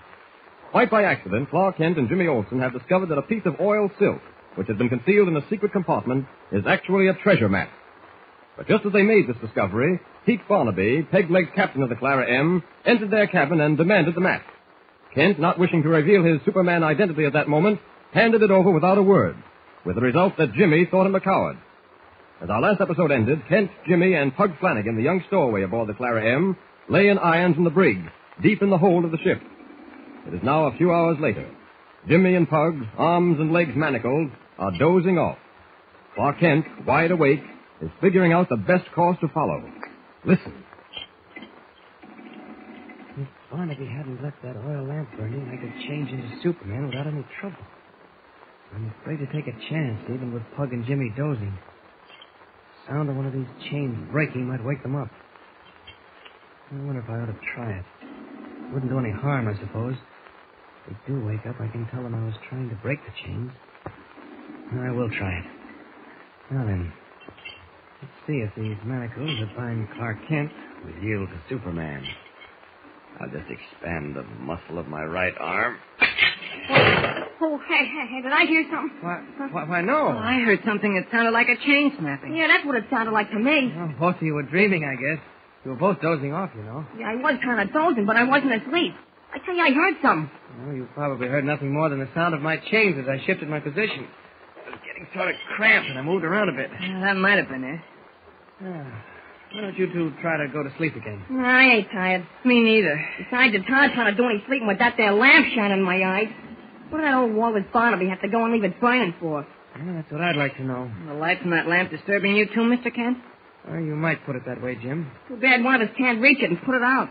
Decidedly too bad. If that light was out, I could get some shut-eye, maybe. If the light was out, I could do a lot of things. Yeah, but the light ain't out. Will you so... keep quiet about that light? If the light was out, I could sleep better, but the light isn't out, so I can't. Okay, Tom, okay, don't get sore. Oh, forget it. Mr. Kent, what do you think is happening up on deck? Well, Jim, I guess there's no doubt that Barnaby has set his course for the Indian Ocean. The map on that piece of oiled silk marked the treasure island as being just south of Sumatra. Well, when I think I was using that piece of oil silk to wrap up food I stole so I could keep it fresh, boy, didn't you ever look at it? Nah, it was laying on the floor of that secret compartment where I was hiding. And I just... Hey, that light. Oh, you and that light. What about it now? It's flickering. The oil lamp is starting to flicker. That means it's going out, Philip. Yes, that means it's going out. The oil is all used up. All right, it's going out. So what? There it goes. See? It's out. Fine. I hope that's the end of that. Hey, ain't that swell? It's pitch black in here. The light ain't shining in my eyes no more. I can get some shut-eye now. You're going to get as sick of the darkness as you did of that Oh, now I'm starting to talk about it. Now to make use of the darkness. Did you say something, Mr. Kent? Yes, I said I thought there was someone in here with us. Someone in this dungeon with us? Well, there wasn't anyone in here when the light went out. But there is someone here now, Jim. Superman. Don't be silly, Jim. Who is it? Who's in here? Jim's right. Superman. I've come to help you, all of you. Superman? Is that the guy No time for talk, Pug. You can talk later. Now listen to me. This is what I want to do. You two boys are going to stay down here for a while. Yes, sir. Oh, wait a minute. What about me, Superman? You, Mr. Kent, are going to come with me. I may need you. Now, here, let me get you out of those irons. Boy, listen to that guy bust those chains. Hey, Mr. Bust out. No, not now. I must work fast. If you're all set, Mr. Kent, come along with me. Yes, I'm all set. Well, if you never believed in Superman before, Mr. Kent, you better start believing in him now. All right, you boys. You'll stay here till I accomplish what I've come for. I'll return or send someone to release you. All right, Kent. Let's go. That door is locked, mister, and it's a heavy door made of oak. Hey, do you think you're gonna... One stroke with my fist against the lock.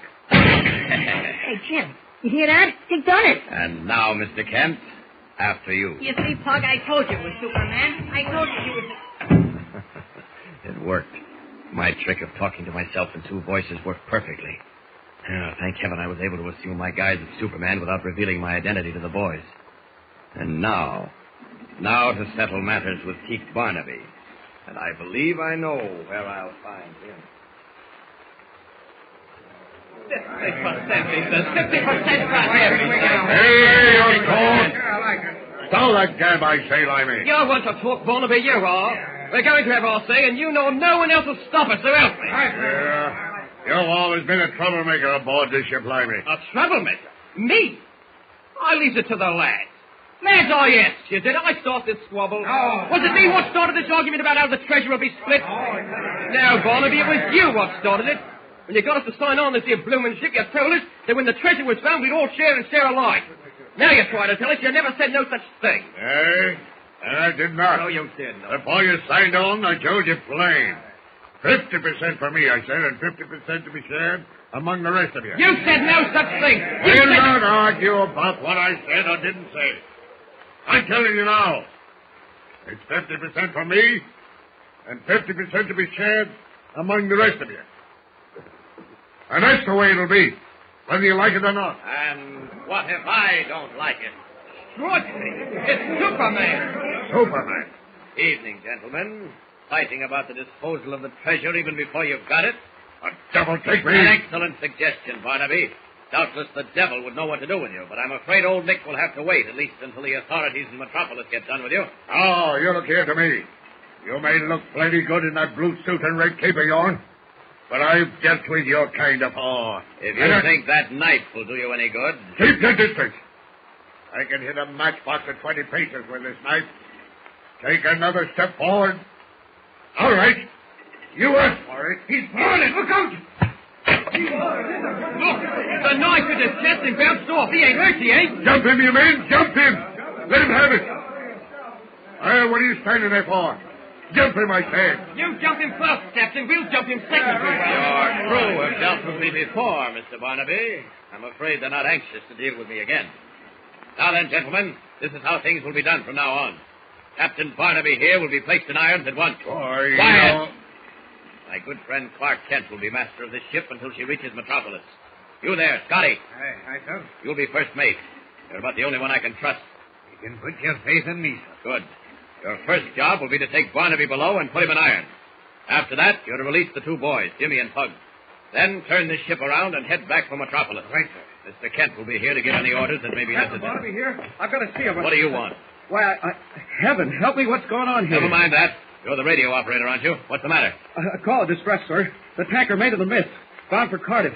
She rammed another vessel in the fog. What? They're both sinking about 20 miles southeast of here. Both ships going down fast, sir. Scotty, you'll change your course and head for those sinking ships. Aye, sir. All right. On deck, you man, and follow them up. Well, I guess I'd better get up on deck, too.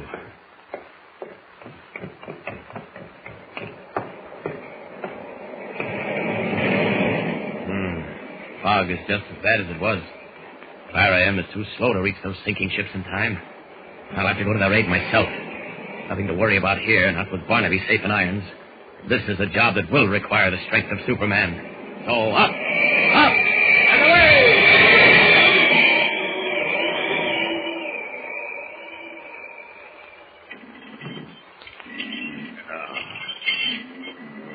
Put me in irons, would they? Manacle my hands and legs, eh? Well, I'll show 'em. My chance will come. And then maybe they'll realize they can do this to old Teak Barnaby. Why, by the seven seas of... Huh? What's that? Who's there? Who is it? Quiet, Barnaby, quiet. Oh, it's you, Limey. What do you want? What have you come here for, to gloat over me? Now, you wrong me, Mr. Barnaby. Boy has nothing but respect and admiration for the likes of you, sir. You know I wouldn't do nothing like gloating over you, sir. What have you come here for, then? Well, to have a little talk with you, as you might say. I thought maybe if I was to help you, sir... Me? Up the escape, you mean? I thought if I was to do that, you might be willing to split that there treasure 50-50. You catch my meaning, don't you? You don't lose nothing, and I don't lose nothing. I suppose I agree. What have you got up your sleeve, Limey? I've got a boat all ready to be lowered away. I've stowed food and water aboard her, enough for 5 days. Now, here's my plan. I'll set you free. Together we open the sea cocks of this here tug, and she'll sink fast. We get away in the open boat and taking the treasure map with us, eh? We'll have to get the map first. Kent's got it. We'll get it. Then we'll row to the mainland. With the map in our hands, we'll take the ship for Sumatra, and after that, there's 100 ways of getting to that there treasure island. Well, Captain, what do you say, eh? Well, I say, nice work, Limey. You're a man after my own heart. And I see that you don't lose nothing by it. Oh, don't you bother. I'll see to that. Huh? Oh. Aye. All right. Come on, up to it. Get these irons off me. Hurry. Aye, but there's no hurry. Let's take our time, myself, and do a thorough job. Aye, a very, very thorough job. What will happen now? With Superman gone to aid the sinking tankers, nothing can stand in the way of Limey and Teak Barnaby. Be sure to hear the next exciting episode of our story with Superman. Tune in the next thrilling installment of the transcription feature, Superman. Up in the sky, look! It's a bird! It's a plane! It's Superman! Superman is a copyrighted feature appearing in Action Comics magazine.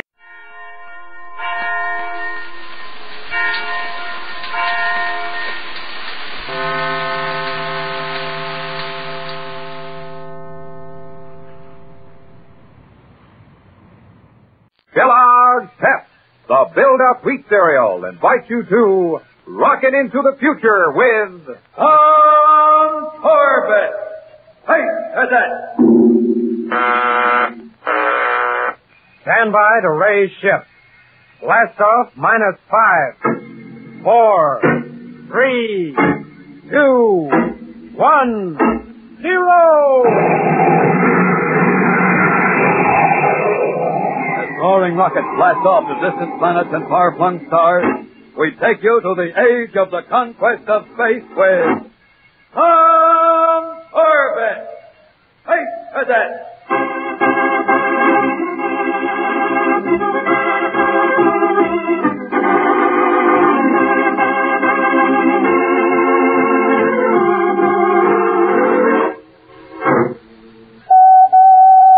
Attention Polaris crew, attention Polaris crew, Captain Strong speaking. Report to my office immediately for orientation assignment. That is all. As their skipper's voice crackles over the dormitory intercom at Space Academy, Cadets Tom Corbett and Roger Manning race out of their quarters and jump on the slide walk which will carry them to the Academy Administration Building. This is the moment they have been waiting for. Special training duty on one of the many Solar Guard space stations. Now, as they stride down the corridor to their skipper's office. Astrogation. Hey, what in the universe are you mumbling about, Roger? Just putting in my pitch with Lady Luck, Tom. On our assignment, you mean? Nothing else. Just give me a nice 2-week course in astrogation right here at the Academy. Oh, I get it. So you can date Helen Ashton every night. That's right, Space Boy. Say, have you ever seen anything like her? What lines? I know. Just like a rocket destroyer, and you're a space cruiser closing in. Yeah, that's right. And class? Listen, she's got more class. Okay. Damp your tubes. Here's the skipper's office. Spaceman's luck, Roger. Spaceman's luck, Tom. Well, go ahead. Open the door. Hey, there's someone with the skipper. Uh-oh. Sorry, Captain Strong. I didn't know you were busy. That's all right, Corbett. Just wait there. Be with you in a second. Yes, sir. Hey, who's the character with the skipper? I'd hate to meet him on a dark night. Quiet, Roger. All right, Lord. I've studied all the reports. Do you have anything to add to them? Oh, I just wanted to explain a couple of things, Captain. There is nothing to explain, Loring. Your flights have interfered with normal spaceplane operations. And we've had to send patrol ships to haul your freighters out of trouble 6 times in the last month. All because you won't follow regulations. I've only got a small freight business, Captain. 2 ships, that's all. I got to cut corners to compete with the big outfit. You don't cut corners out in space, Loring. So until you learn that, your company is grounded. What? You can't do that. Oh, yes, I can. Your charter to Venus is revoked for a minimum of 6 months. Maybe that will give you enough time to study the regulations. Now, look here, Strong. Who do you think you are? I'll show you who I am if you don't get out of this office right now and get that cramped ship of yours off our spaceport. Well, Mr. Big, eh? Okay, hotshot, you win. But we'll just see if you can keep me grounded. Boy, you really blasted him, Skipper. And I meant to, Manning. Space travel is dangerous enough without shoestring operators like Loring adding to our worries. Well, what did he do, Skipper? Oh, take a couple of hours to list all the complaints. Right now, I want to give you your assignment. That's what I've been waiting for. Now, boys, as you know, each cadet unit is sent to a particular Solar Guard station for on-the-spot training, giving you practical experience in what you've been taught in class. The Polaris unit is assigned to a 2-week tour of duty on Venus Space Station. Oh, no. Anything wrong, Manning? Oh, no, sir, but how about Astro? What about him? Well, he's left the unit to special duty. I guess that means we don't have to go to the space station until he returns, do we? Cadet Astro will join your unit on the station. Any more questions? No, sir. All right. Now return to your quarters and get your gear together. We blast off at 1800 hours. Say, speaking of blast off, look at that old space freighter going up. Loring's still up to his old tricks. He didn't need that much acceleration, and he knew it. Well, you don't have to worry about him, sir. Not after grounding him for 6 months. Well, I hope not. That he's a sharp operator. It's better to keep an eye on him than be sorry.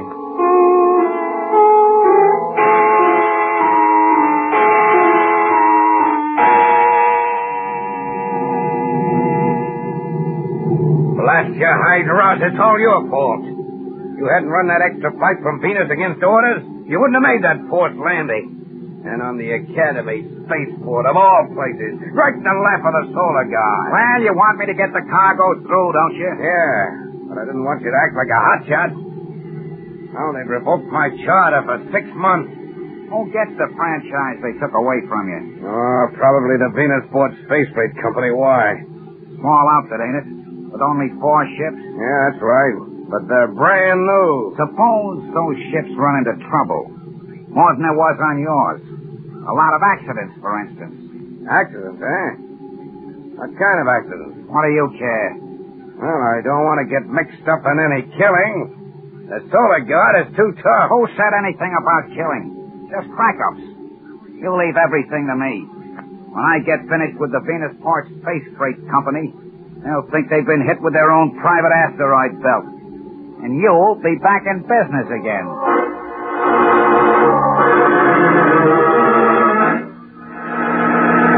We'll return to the exciting adventures of Tom Corbett, Space Cadet, in just a moment. So stand by. Say, all you space cadets, how'd you like to be in that rocket ship, blasting off into space? Well, that's only one of the thrilling adventures to come in the future. Now, you've heard people say that the future belongs to those who prepare for it. Well, the smart thing for you to do is to start preparing right now. Kellogg's Pep is one of the good foods that helps you to do just that. Now, if you want to help yourself to build strong bone and muscle, one of the ways is to make sure the cereal on your breakfast table is Kellogg's Pep. And you can bet that's the cereal Tom Corbett reaches for each morning at Space Academy. You bet I do, Spaceman. Kellogg's Pep is more than just a swell-tasting breakfast cereal. Pep gives you build-up food values, too. More builder-upper food values than any other wheat flake cereal. More than the average daily need of vitamin B1 and sunshine, vitamin D. If you have your eyes on the future, Spaceman, there's no two ways about it. Ask your mom to serve up the Space Cadet cereal. Kellogg's Pep. And wait till you taste that special Kellogg's malty flavor. Why, you'll be back for second helping just about every time. Now, just remember, for the cereal that gives you top-notch flavor and build-up wheat values, too, get the build-up wheat cereal, Kellogg's Pep.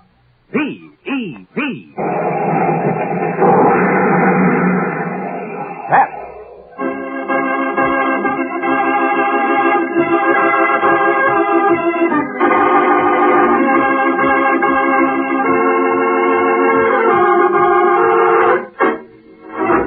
Drifting in a steady orbit around its mother planet, the Venus space station looks like a huge metal ball studded with gaping holes, the airlocks, which serve as landing ports for rocket ships.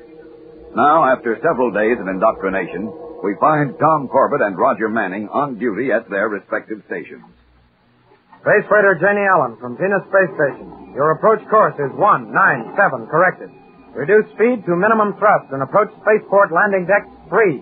End transmission. Working hard, Space Boy? Well, Roger, what are you doing here? There's nothing to do up on the radar deck. Besides, I have the emergency alarm on. Brother, of all the crummy places to be stuck. Could be worse. Nothing could be worse. Helen Ashman on Earth and me on a space station. Well, we're doing an important job, Roger, and doing it well, or Captain Strong wouldn't leave us alone so much. Yeah, he's too busy worrying about those accidents on the Venusport freight ship. Now, if I only had a teleceiver... What do you need a teleceiver for? To give me some company. Say, I wonder if I change the frequency... What frequency? Space Boy, I'm beginning to get a rocket blasting idea. See you later. Hey, Roger, wait a minute. Roger! Oh, great. Now what kind of mischief is he up to?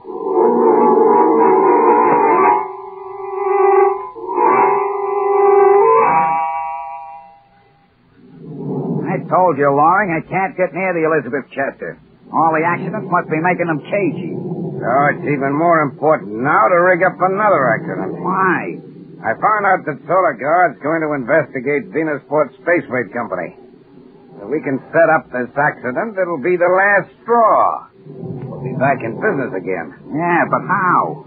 I told you I can't get near the freighter. They got guards all around it. All right, then, there's only one way.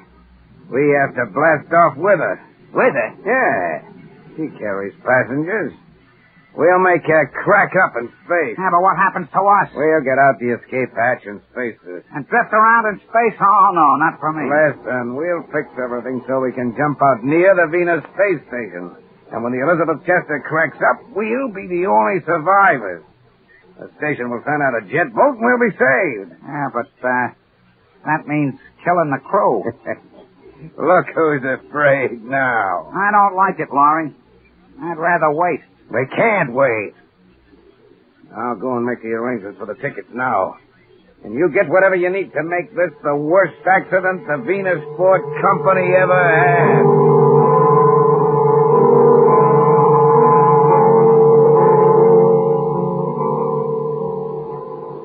Jetliner San Francisco from Venus Space Station. You are cleared on Space Lane J, Level 2. Make standard check for approach orbit to Earth's destination. End transmission. Good morning, Tom. Oh, good morning, Captain Strong. Message to you from Solar Guard headquarters on Earth. Thanks. It's about those accidents on the Venusport Freight Company's ships. There's going to be an investigation. I should think there would be. They've had 4 accidents in the last week. Worse record than Loring's company. That's strange, though, that this outfit has mule ships.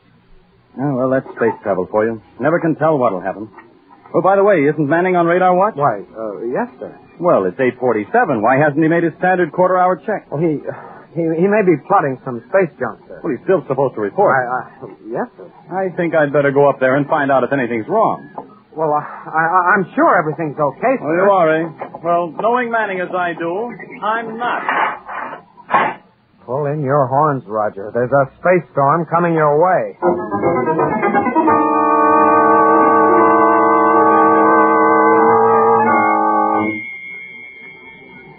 It was easy, honey. I switched the radar frequency on the station, beamed to a teleceiver line on Earth, and called you up, my little space pet. Genius, huh? Now, don't forget, we have a date exactly 5 days from today, and... Yeah, what do you... Uh-oh. Goodbye, baby. Morning, Captain Strong. What's going on here, Manning? I, was talking, sir. Talking? To whom? To whom, sir? That's what I asked you, Manning. I was, talking to Worth, sir. Was the conversation official business? You mean official, like here on the station? Official, like here on the station? No, sir. You failed to make your quarter-hour check to tower control. Yes, sir. And you've altered official equipment for your personal use. Yes, sir. Are you aware of the seriousness of your negligence? I'm aware of that, Then sir. can you repair the radar and use it as it was intended? Yes, sir. Then do so immediately. There are ships in flight depending on your information. Perhaps this is the answer to a sudden outbreak of accidents since you arrived on this station. But this is the first time I've done this, sir. I can only believe what I see, Manning. Maybe this is the first time. I hope, for your sake, it is. Yes, sir. Meantime, when you are not on duty, you are confined to your quarters. I'll decide on disciplinary action later.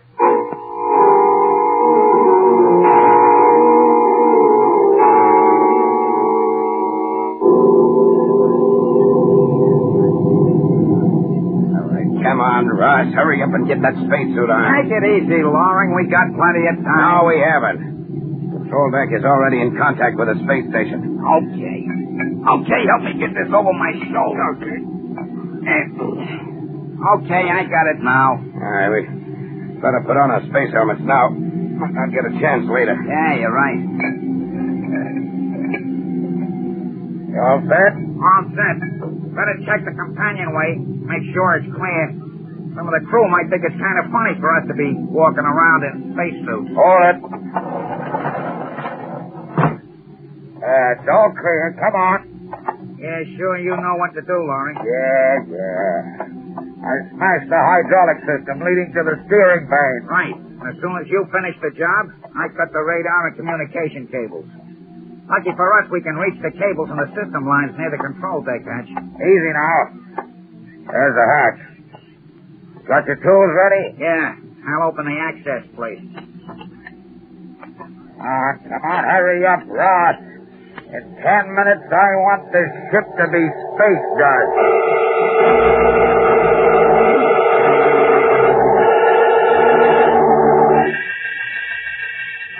Elizabeth Chester from Space Station. Correct your course and reduce speed. Acknowledge. Acknowledge. Corbett, what's wrong? It's that space freighter, the Elizabeth Chester. She isn't decelerating fast enough and hasn't corrected course for the airlock approach.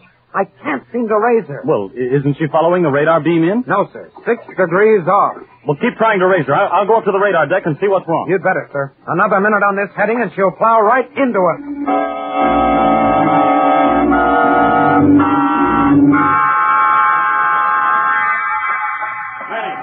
Manning. Aye, Captain Storm. What's the matter with your radar beam on the Elizabeth Chester? She needs it to get into the airlock. I've got it on her, sir, but they're not picking it up. Are you sure you reset the beam properly after that stupid trick you pulled? Yes, sir, I'm positive, but it just isn't reaching the Elizabeth Chester. I don't know why. Manning, if that ship crashes, I'll hold you personally responsible. Hey, the disaster alarm. Attention emergency crews. Attention emergency crews. Stand by for crash approach. Near airlock 7. Stand by for crash approach.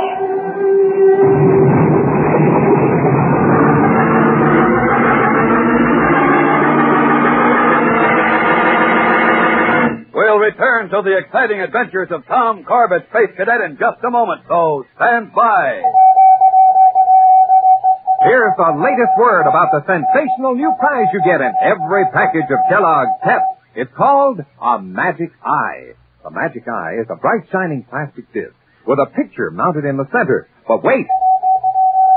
Here's the big news. You can jiggle the Magic Eye, and the picture actually starts moving in exciting action. Yes, Spaceman, the word is going around. The Magic Moving Picture Eye is the terrific new prize that you get free at no extra cost in every package of Kellogg's Pep. You just get a package of better than ever Kellogg's Pep. Open it up, and there's your Magic Eye. Nothing to mail in and no waiting. And can you have fun with these Magic Eyes? With one, you'll see a giant locomotive thundering down the track. Another Magic Eye shows a Douglas jet plane streaking through the clouds. And besides, you can see Paramount star Bob Hope swinging a bat. Tennis star Bobby Riggs showing his famous backhand. Yes, you can get as many as 16 different Magic Eyes, each one crammed with exciting action. Start your collection today. Get a package of Kellogg's Pep from your neighborhood grocers.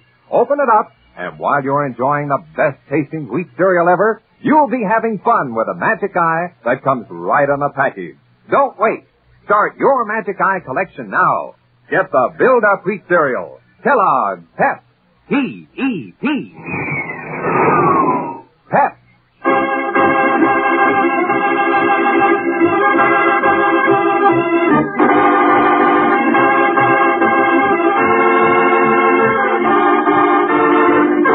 A space freighter has crashed into Venus Space Station. The Elizabeth Chester, sabotaged by Loring, the owner of a rival freight company, and Ross, his chief pilot.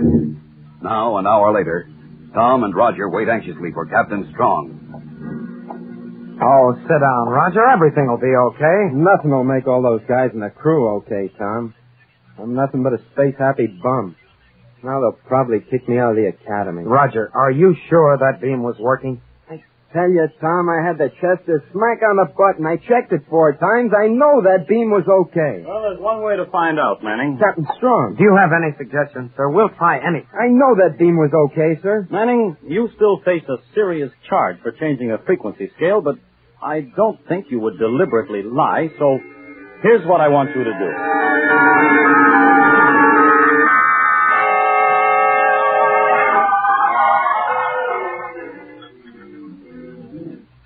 Want more coffee, Russ? Who wants coffee when there's going to be an Academy investigation? Suppose they find out that we cut the radar cable. Relax, will you? Strong doesn't suspect a thing. Besides, he has the cadet under arrest. You don't know these guys in Space Academy. They don't stop digging for facts, they'll find out. They can't prove a thing. The crew's dead and the ship's nothing but a pile of junk. Here, drink this coffee. I know we shouldn't have tried it. It was crazy. It was all your idea, Loring. Will you forget it? They'll find out, I tell you. Shut up, you fool. Here comes Strong. Hello there, Strong. I wanted to talk to you, see about transportation to Venusport. You're not going to Venusport, Loring. You're under arrest. You and Ross.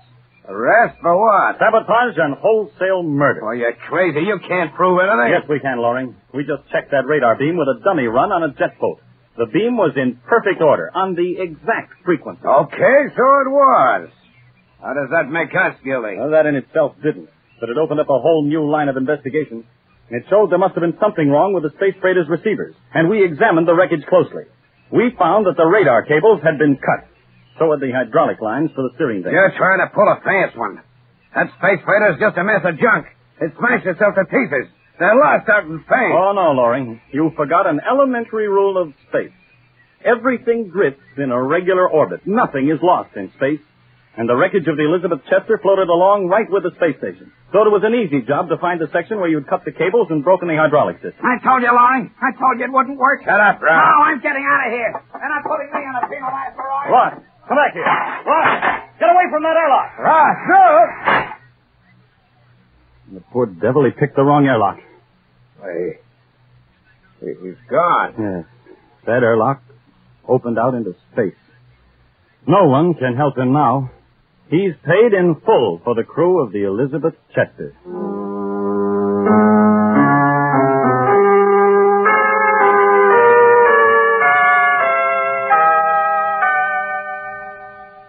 Well, boys, Loring made a full confession, and I'm taking him back to Earth for trial. But Manning, so help me, If you get into any more trouble... I promise, Captain Strong, from here on in, I'm strictly an earthworm. Skipper, suppose Ross hadn't run for it. There wouldn't have been any proof at all. No, there wouldn't. But it was the one thing I counted on most. Ross was an old Space Academy cadet, a few years before me. Oh, he didn't graduate, but he knew how thorough the Academy is in its investigations and what it means to accuse a cadet of a crime. He couldn't take it. Gosh, we're important people. Oh, you're not important. It's what you represent, Manning. And that's what Ross was afraid of. He knew when a Space Academy cadet or a Solar Guard officer says black is black, it's not green, pink, gray, or blue. It's black. And remember that, Manning. Uh-oh. Roger, what's the matter? Well, does that include everything you say to everybody? Everything? Oh, no. What's the matter, Manning? Well, you look sick.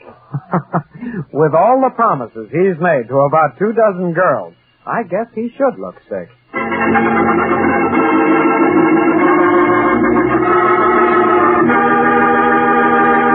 Don't miss the next action-packed adventure with Tom Corbett, Space Cadet, on Thursday, when Tom and Roger receive a deadly warning that sends them into the jungles of Venus in Part 2 of The Space Station of Danger. Tune in, same time, same station, for the next thrilling interplanetary adventure with Tom Corbett, Space Cadet. Brought to you by Kellogg's Pep, the Build-Up Wheat Cereal.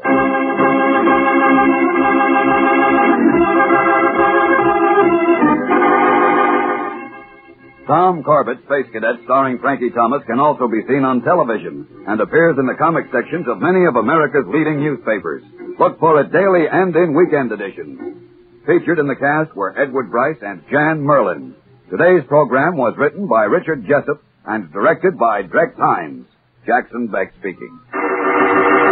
Kellogg's Raisin Bran has a secret. Kellogg's Raisin Bran has a secret. And what a secret! In Kellogg's Raisin Bran, the tasty raisins are dipped in honeycomb. That means plumper, more tender raisins, along with delicious golden crisp bran flakes, both fruit and cereal, all in one box.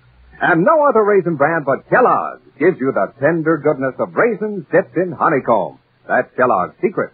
So for your breakfast, make sure you get Kellogg's, because Kellogg's Raisin Bran has a secret. This program came to you from New York. America is sold on ABC, the American Broadcasting Company.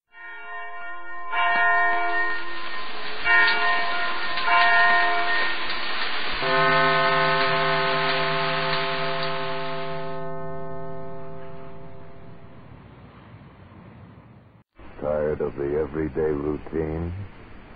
Ever dream of a life of romantic adventure? Want to get away from it all? We offer you Escape. Escape, designed to free you from the four walls of today for a half hour of high adventure.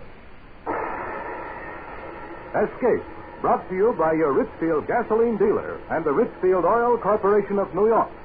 Marketers of Richfield gasolines with Xylene, Rich Lube all-weather motor oil, and other famous petroleum products. Look for the Richfield Eagle on the cream and blue puff.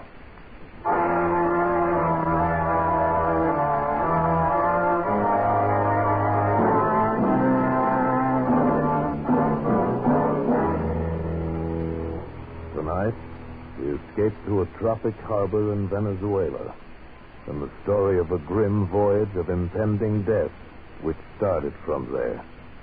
As Martin Storm tells it in his exciting story, A Shipment of Mute Fate.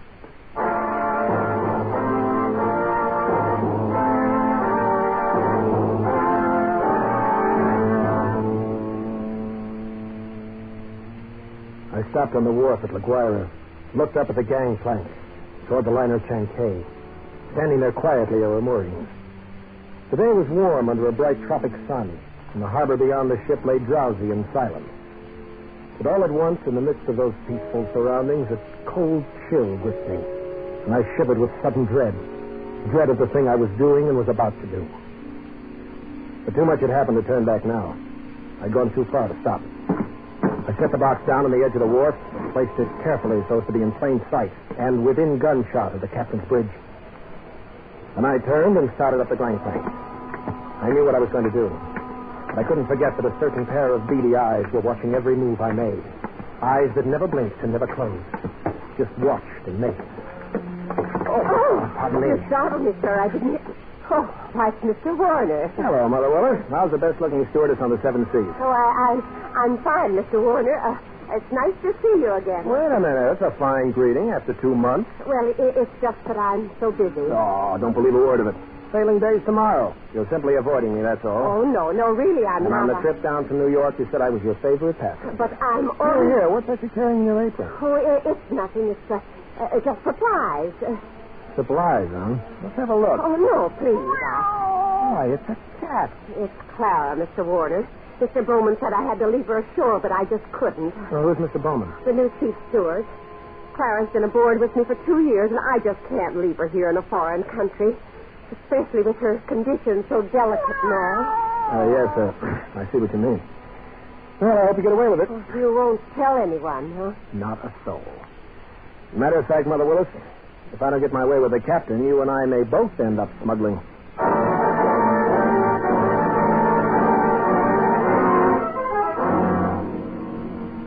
Most happy to have had you aboard on the trip down 2 months ago, Christopher. I'm very glad you're coming along with us on the run back to New York. Thanks, Captain Wood.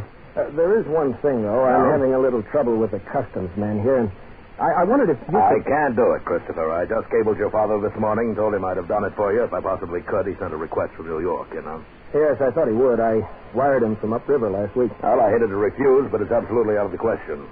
Captain Wood, I'm afraid I don't follow you. Responsibility to the passengers, son. We'll have women and children aboard. And on a liner, the safety of the passengers comes ahead of anything else. But with proper precaution. Something might happen. I don't know what, but something might. You've carried worse things, Captain. There isn't anything worse, Christopher. And any skipper afloat will bear me out. No, I simply can't take the chance. And that's final. Final. Wasn't final if I could do anything about it. I hadn't come down here to spend 2 months in that stinking backcountry and then be stopped on the edge of the wharf. 2 months of it. Heat, rain, insects, malaria. I'd gone clear in past the headwaters of the Orinoco. Traveled through country where every step along the jungle trail might be the last one. Sanchez? Si, Senor Warner. Better tell the men to start looking for a place to camp. It'll be dark in a little while. Si, Senor. Very soon we turn to river. Camp on rocks by water. This very bad country. It's very bad country. You've been saying that for 10 days now. Very bad country. Si, Senor Warner. This very bad country. Skip it, will you? For all the luck we've had so far, it might as well be Central Park. Central Park? I don't understand. Never mind. But if we don't find something to... Yeah, what's the matter? Quiet now. Sanchez, what's wrong? There in the pass. See? Bushmaster. Bushmaster. The deadliest snake in the world. Bushmaster. Its Latin name was Letitia Hubert. Mute face. It lay there in the center of the path. An 8-foot length of silent death, coiled loosely in an undulant loop, ready to strike violently at the least movement. Here was the one snake that would go after any animal that walked, or any man. It lay there and watched us, not moving, not afraid, ready for anything. The splotch of its color stood out like a horribly gaudy floor mat lying there on the brown background of the jungle, waiting for someone to step on it. Here was what I'd come 2,000 miles for. A bushmaster. Sanchez! How do you want that snake killed? He not killed, senor. He gone. Bushmaster very smart, very quick. He bullet in trying to dodge. Anyway, he's gone. The only one we've seen in 5 weeks. Oh, we find others. This very bad country. Well, lay off that gun next time. Don't shoot, you understand? Why you say no shoot? You want Bushmaster? Sure, but I want it alive. Hombre, Cristo. Senor Warner, you tell me you want Bushmaster, but you don't say alive. You're getting $200 for it. For dead man, what is $200? Tomorrow we go back to Caracas. I'll make it 500, Sanchez. I catch water snake, rattlesnake, any other kind, but I no catch Bushmaster. We go back to Caracas. Sanchez, I'll give you $1,000. It cost me $1,500. 3 days later, Sanchez brought me the snake in a rubber bag. He was shaking so hard, I thought for a moment the thing had struck him. One thing you make sure, Senor Warner. No turn him loose in Venezuela. Because he know I the one who catch him. and he know where I live. All right, Sanchez, I'll keep an eye on him. También he know you pay me to catch him. All the time he watch and wait for you too. You no forget that, Senor Warner, because he no forget. Not ever. After going through all that trouble and danger, I wasn't going to let a pig-headed ship's captain stop me at the last minute. At least not as long as the cables were still in operation between La Guaira and New York.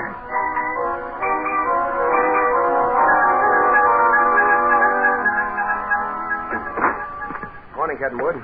Boy at the hotel said you wanted to see me. Yes, that's right, Christopher. Now, sit down. Thanks. Well, it seems you weren't willing to let matters stand the way we left them yesterday. I was sorry to go over your head, Captain, but I had to. The museum sent me all the way down here for it, and I'm not going to be stopped by red tape. Don't you realize this will be the only live Bushmaster ever brought to the United States? Well, if I had my way... orders are orders. Got a cable from the head office this morning. All right, suppose we talk about precautions. I'll handle it any way you say. And it's got to have a stronger box. That crate's too flimsy. Stronger than it looks, Captain. That wire screen on top would hold a wildcat. But anyway, I bought a heavy sea chest this morning. We'll put the crate inside of that. Well, that sounds all right. It got a lock on it? Heavy padlock. It's fixed so the lid can be propped open a crack without unlocking it. The snake's got to have air, you know. But in dirty weather, that lid stays shut. I'll take no chances. Fair enough. We'll keep the thing in my inside cabin where I sleep. Can't have it in the baggage room. And nobody on board's to know about it. Understand? Whatever you say, Captain. But we won't have any trouble. After all, it's only a snake. Doesn't have any magical powers. Yes. You know, Christopher, I saw a Bushmaster in the zoo at Caracas once. Had it in a glass cage with double walls. It'd never move. Just lay there and look at you as long as you were in sight. Give a man the creeps. I didn't know they had a Bushmaster at the Caracas Zoo. They don't now. Found the glass broken one morning and the snake gone. The night watchman was dead. They never found out what happened. Oh, the watchman must have broken the glass by accident some way. The way they figured it, the glass was broken from the inside. We sail in 4 hours.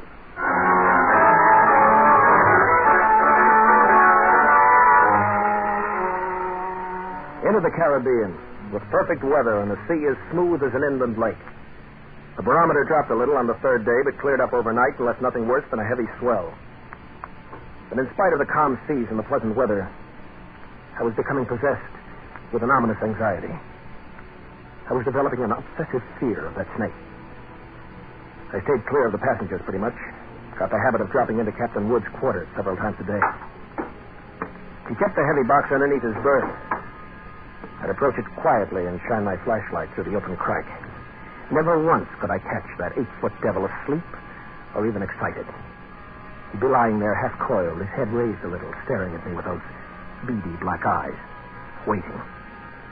He'd still be like that when I turn away to leave. Maybe that's what bothered me. That horrible and constant watchful waiting. What in the name of heaven was he waiting for? Well, hello there, Mr. Warner. Oh, how are you, Mother Willis? My, but you and the captain spend an awful lot of time around this cabin. I'm beginning to think the two of you must have some guilty secret. Nah, nothing like that, Mother Willis. I don't know about Captain Wood, but I certainly don't have any guilty secret.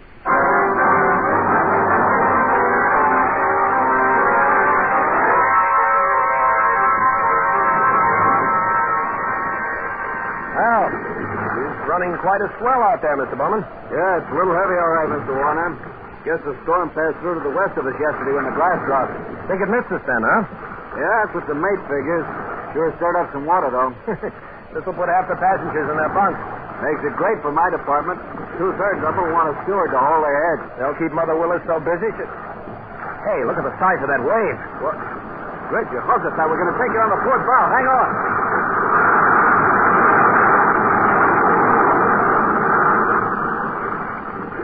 Wow. That was a freak if there ever was one. Not another wave that size in sight. You see them like that sometimes, even in a calm sea. I got to get topside, Mr. Warner. That water probably did some damage on the officer's deck. Yeah, I suppose. Hey, wait a minute. Yeah? What did you say? The wheel companionway was open on the port side. Bridge cabins must have taken a pretty bad smashing. They're right below. Something wrong, Mr. Warner? No. No, nothing at all, Mr. Bowman. At least I hope not.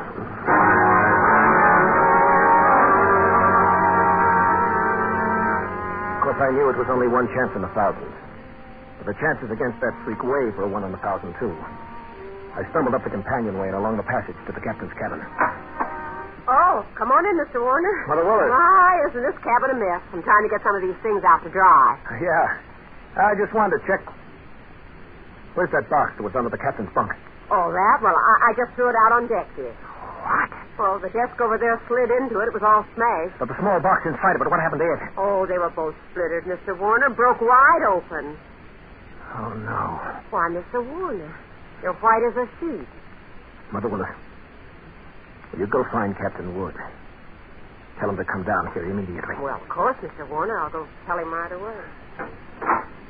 I pulled open the top drawer of the bureau beside me and took out the captain's flashlight and a loaded pistol. Mother Willis had left a mop standing by the door. I put my foot on the head of it and snapped off the handle.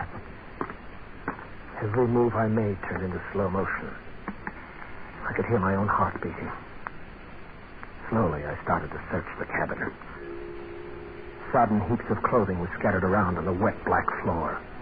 I punched at them one at a time, holding the gun cocked, the flashlight pointing along the stick. Nothing.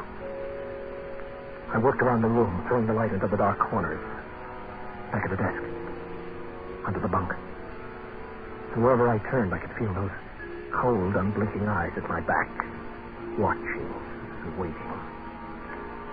Using the stick, I pushed open the closet door and threw the light inside. Carefully, I poked at the boxes and the junk on the floor. The snake was not in the closet. Inch by inch, I covered the entire cabin. And then I realized the horrible truth. Mother Willis just told me, Christopher. Captain. So it's happened. That's right, Captain.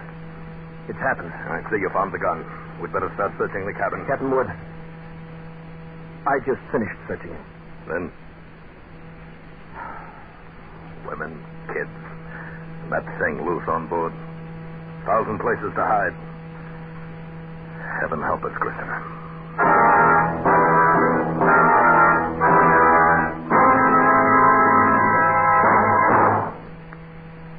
Can you guess what this is? Research scientists worked for years to produce it. It gives your car new high antinous. It costs you nothing extra. Well, it's xylene. Xylene is one of the highest antinous gasoline components ever discovered. And today, every gallon of Richfield gasoline contains this super component, xylene. Richfield gasoline with xylene gives you new high antinous power. Power that purrs like a kitten but pulls like an ox. Smooth, knockless power to zip you out ahead in traffic and keep you there. In addition, the Richfield dealer offers you a choice of 2 great Richfield gasolines with xylene. Buy Richfield High Octane at regular price for the average motor. Get Richfield Ethyl. Ethyl at its best for best results in the highest compression motors. Stop where you see the Richfield Eagle and the cream and blue pump. Get Richfield gasoline with xylene tomorrow.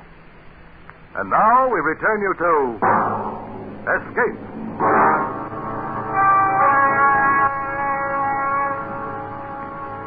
There's no use starting to blame anybody now, gentlemen. I didn't call you officers in here to pass judgment. The thing's done, and that's that. You're right there, Captain. What we have got to do is make up our minds how we're going to handle it.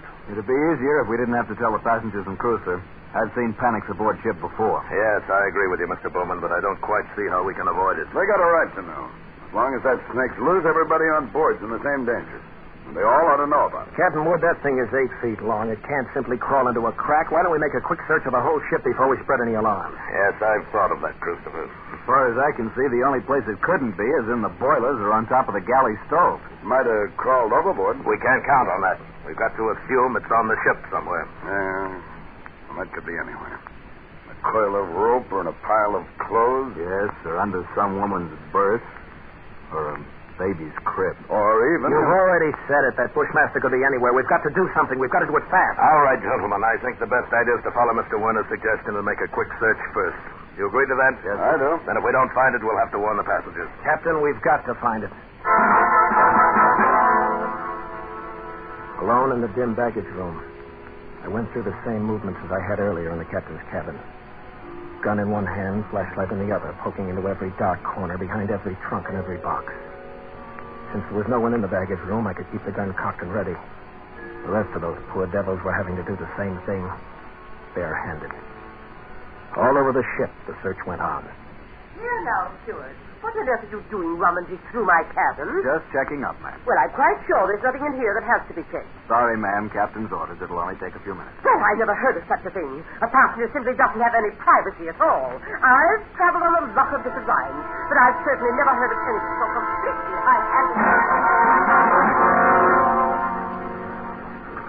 I'm sorry, sir. I wonder if you'd mind moving over to the other rail. I'd like to look through these lockers. Yeah, sure. Go ahead. What's the matter? You lost something? No, just looking things over. Nothing in there but life preservers. Yeah, that's right. Must be getting ready to sink the boat, huh? Gonna collect all the insurance, eh? Gonna send us all to the bottom, huh? Not one of us could find that deadly shape. Perhaps coiled in some dark corner or outstretched along the window seat. Not one of us caught a glimpse of that horrid head with its beady, black, watchful eyes. It was nearly dark when we met again together in the chart room. Well, gentlemen, there's no other way around it. We've risked all the time we can. We've got to warn the passengers. But how'll we do it, Captain? Call them all together in the lounge? No. If we did anything like that, we'd be asking for a panic. We'll get one whether we ask for it or not. Pick a few men and go through the cabin decks. Tell them individually, inside their cabins. Watch for any that act like they might cause trouble, and we'll keep an eye on them. Handle the crew the same way. Yes, sir. Now, as soon as you're finished, arm all the deck officers and start searching again. Our only chance of preventing a panic is to find that snake. The slow nightmare that followed grew worse by the hour, and none of us slept. All the ship's officers not on duty kept on with that endless search. Passengers locked themselves in their cabins or huddled together in the lounges, knowing all the time that no spot on board could be called safe. Fear was a heavy fog in the lungs of us all, and every light on the vessel burned throughout the night. Morning came and brought no relief. Terror and tension mounted by the hour. There now, Mrs. Crane, go back to your cabin. The horrid thing's probably crawled overboard in. No, you're not saying that. You're saying to say it. You don't know. Nobody knows. Now, everything's going to be all right. Oh, if we can only get off the ship. This is fumigated.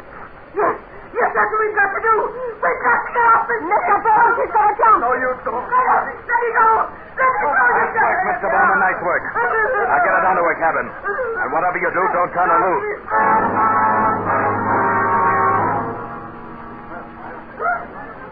I'm telling you, you don't know where it might strike you. Well, you can't put on a coat or move a chair without risking your life. Something's got to be done. It might be right here in this lounge. All right, mister. You better quiet down and take it easy. Take it easy, huh? You're a great officer. Why don't you do something about it? This thing might be crawling around here right under our feet somewhere. I said shut up. Are you trying to start a panic? I got a right to talk. I don't want to die. Nobody's going to tell me what I...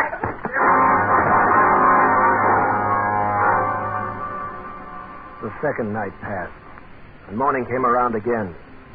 A gray and rainy day that dragged by with leaden hours. And then night came down again. Third night of the terror. Again, every light burned, and the whole ship seethed in the throes of incipient panic. Faced by a horror they'd never met on the sea before, crew and officers alike were on the verge of revolt. Passengers huddled in a trance-like stupor, ready to scream at the slightest unknown sound.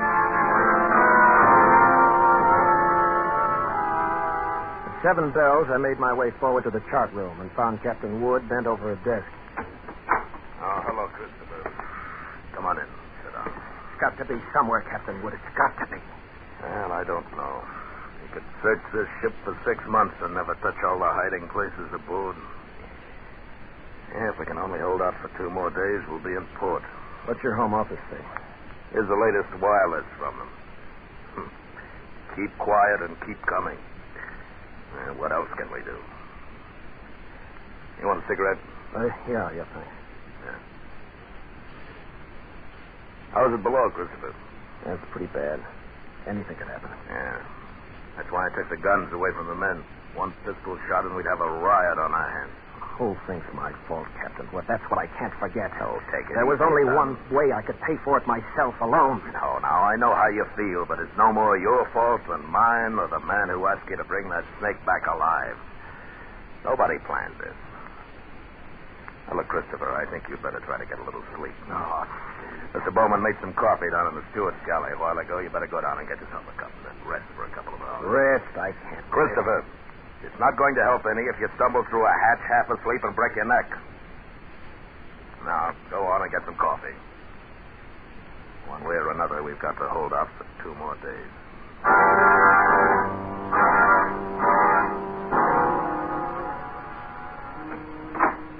The light was on in the steward's galley. The coffee pot was standing on the stove. It was still warm, so I didn't bother to heat it. Poured out a cup, carried it over, and set it on the porcelain tabletop in the center of the room. Started to light a cigarette. The door of the pan cupboard beneath the sink was standing slightly ajar. I happened to glance toward it. I dropped the cigarette and moved slowly backward. I'd found the Bushmaster. As I moved, the snake slid out of the cupboard in a single, sinuous slide and drew back into a loose coil on the galley floor, never taking his eyes off me. I backed slowly away, waiting any moment for that deadly, slithering strike. How had he known it was me? He'd stayed quiet when Bowman was here. How had he picked the first time in 5 days that I was without a gun? My hands touched the wall behind me, and I stopped in terror. The call button and the door were on the far side of the room. I backed into a dead end. I stared at the snake in fascination, expecting any moment the ripping slash of those poison fangs. Its lethal coils tightened a little, then were still again. 10 million years of evolution to produce this moment. Homo sapiens versus Lachesis mutus. A man against mute fate. And all the odds were on fate. I knew then that I was going to die. I could feel the sweat run down between the wall and the palms of my hands pressing against it. My skin crawled and twitched, and the pit of my stomach was cold as ice. There was no sound but the rush of blood in my ears. The snake shifted again, drawing into a tighter coil, always tighter. Why didn't the devil get it over with? Then for an instant his head veered away.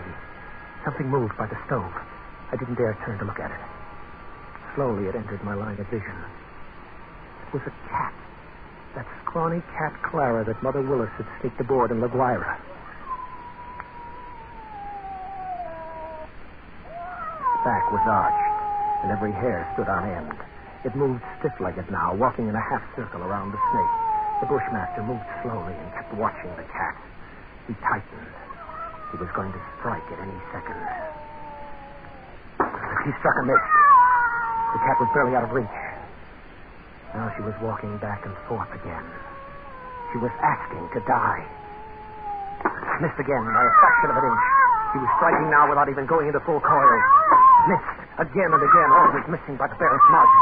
Each time the cat danced barely out of reach, and each time she countered with one precise cut of a dainty paw, bracing her skinny frame on 3 stiff legs. And then suddenly I realized what she was doing. The Bushmaster was tiring, and one strike was just an instant slow, but in that split second, sharp claws raked across the evil head and ripped out both the lidless eyes.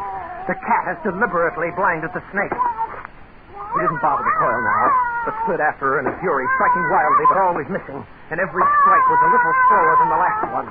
Until finally, as the snake's neck stretched out at the end of the strike, the cat made one leap and sank her razor-sharp teeth just back of the ugly head, sank him until they crunched bone.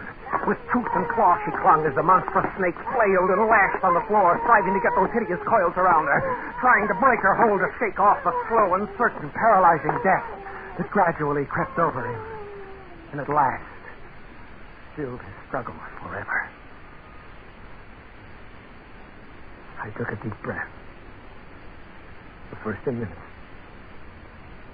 The cat lay on her side on the floor, panting, resting from the fight just over. Well, she had a right to rest. That mangy, brave, beautiful alley cat had just saved my life, and maybe others as well. But as I turned toward the stove, I suddenly became very humble. And I knew all at once what a small thing a human being really is. There were 3 reasons why that cat had fought and killed the world's deadliest snake. And those 3 reasons came tottering out from under the stove on shaky little legs. 3 kittens with their eyes bright with wonder and their tails stiff as posts. Up on the decks, hundreds of passengers were waiting for the news that the days and nights of terror were ended. Well, they could wait a little longer. I pulled open the door to the cabinet and found a can of milk in a saucer. Then I dropped down on my knees on the floor of the galley.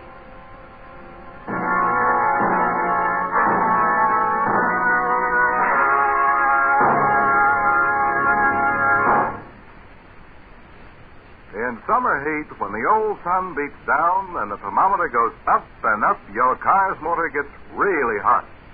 And that can mean trouble, because that searing heat is mighty hard on your motor oil. In summertime especially, you need the protection of oil that holds its body under the toughest driving conditions. You need Rich Lube all-weather motor oil. Rich Lube is refined 100% from the costliest Pennsylvania crude obtainable. Rich Lube is tough. It protects your motor by drawing excess heat away from moving parts and by its great lubricating qualities. Moreover, it contains special chemicals that combat carbon and harmful deposits. It cleans your motor as you drive. So get real motor protection this summer. Ask the Richfield gasoline dealer to change your oil to Rich Lube, all-weather motor oil. Keep your motor clean. Keep your motor young.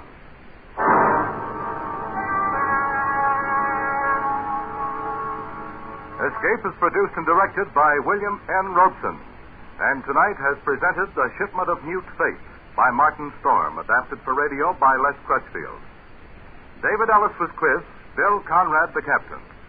Sarah Selby was Mother Willis, and David Wright was Clara the cat.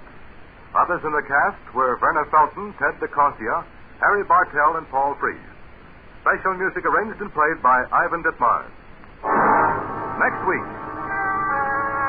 You're running a charter fishing boat in the waters off Nicaragua until one day a client suddenly offers to shoot you in the leg and throw you overboard to the ravenous sharks and barracuda from which there can be no escape.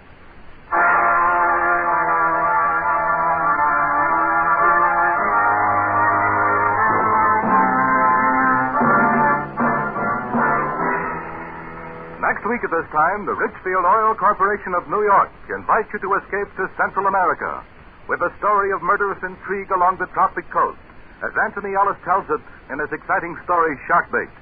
Be listening.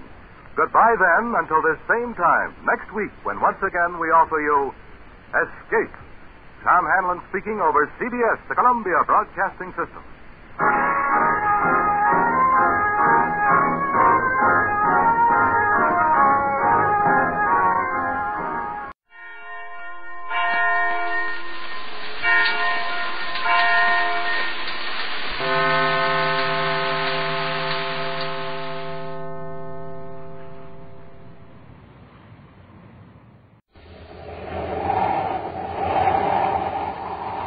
Wheat checks, rice checks, and good hot Ralston present Space Patrol!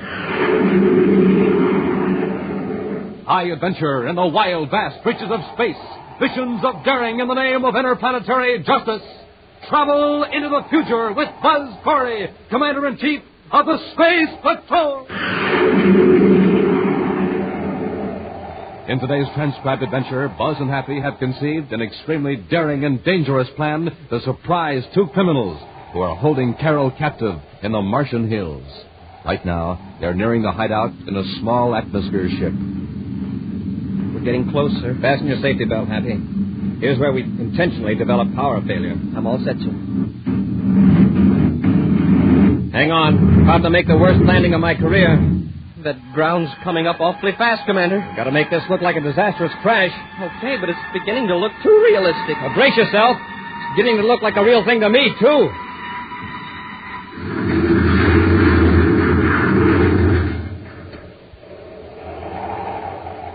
We'll be back in just a moment with today's Space Patrol story, Crash Landing. Yes, it's Space Patrol, but first, a direct broadcast from the yard of Public School Number 10 on the planet Terra. It's recess here, gang, and I've got my eye on a fast-moving boy named Jeff Fisher. Man, is he supercharged. Hey, Jeff, Come on over here and tell the gang how you get supercharged every morning. I just do it the way Buzz Corey does it. I eat a good breakfast with a checkerboard super cereal, like Rice Chex. Rice Chex? Say, that Rice Chex is real swell eating, right? I'll say, and it's bite-sized, too. Only bite-sized rice cereal in the universe. Only rice cereal for me, boy. It's plenty keen. You betcha. So, boys and girls, don't you think it's about time you tried Rice Chex? Remember, to think fast, to act fast, you have to eat a breakfast that supercharges you. A power breakfast with a checkerboard super cereal. So today, make it Rice Chex, the delicious bite-sized super cereal that helps to supercharge you.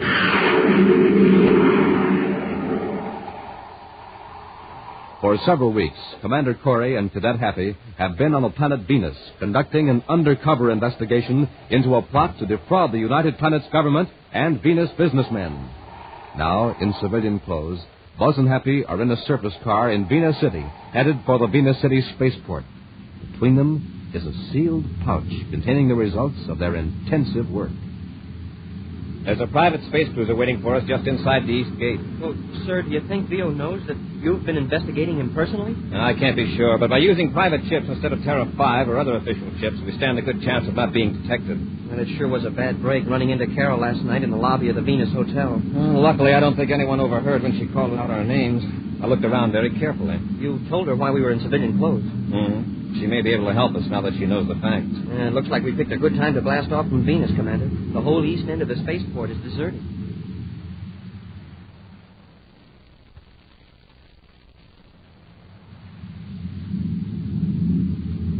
We're in luck, Mr. Theo. Corey's car is the only one on the side road. Well, we'll need a lot more luck to get that evidence away from him. That's a break for us that he picked this deserted end of the port. Speed on, Bob. We can pass him before he gets to the gate. Then inside the gate, I make a quick turn, slam on the brakes, and you tumble out of the truck. Yeah. Chances are Corey won't suspect anything when he sees that this is a regular space patrol maintenance truck. They're usually in a hurry anyhow. Pour on the power, Bob.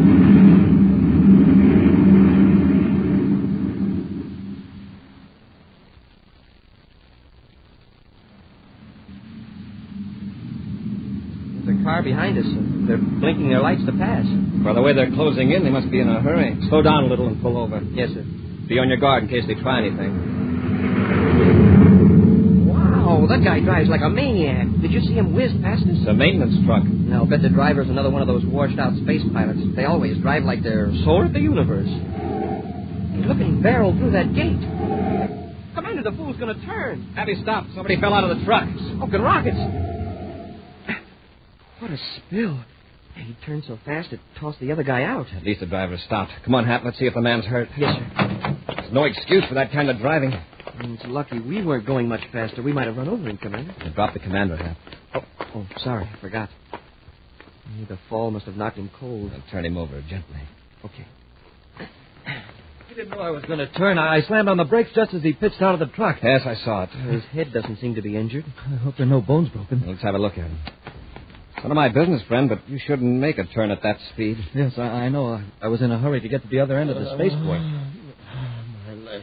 Just take it easy now. You'll be all right. Now, don't move. Let's have a look at that lady. Yeah. Have a good look. Hey, put down that wrench. Hey, what do you think you're doing? Grab the cadet, Theo. I got him. Slug him, Henry. Let go of me. Hurry. Get to their surface car and grab the evidence. Okay.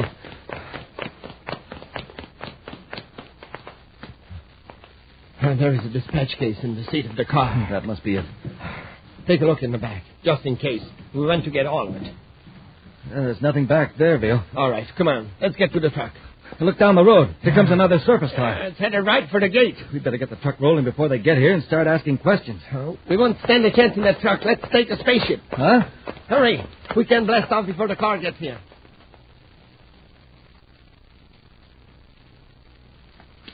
Happy.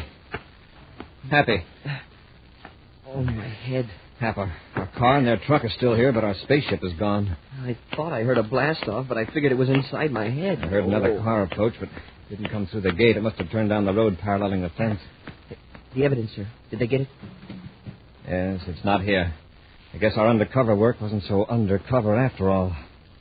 It must have been Vio, and he and his partner have taken our private cruiser. Well, maybe we can get another ship and blast off after them. First, let's go to local headquarters and spread an alarm. You drive that truck, and I'll take the surface car.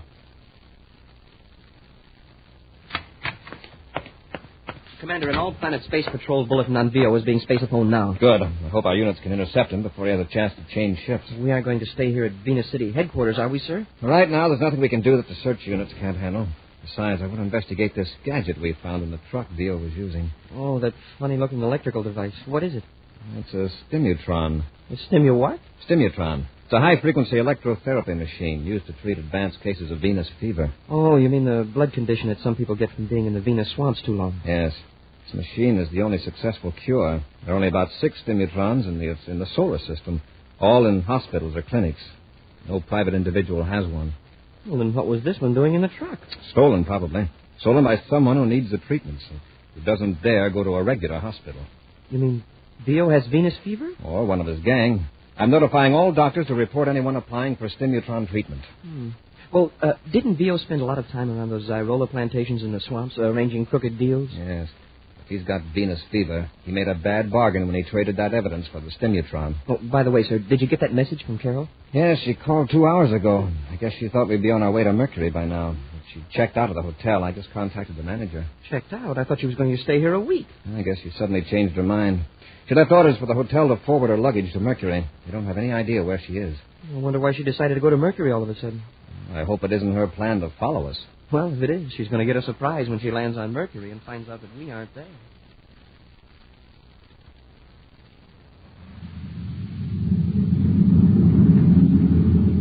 We'll be on Mars in a couple of hours, Mr. Veal.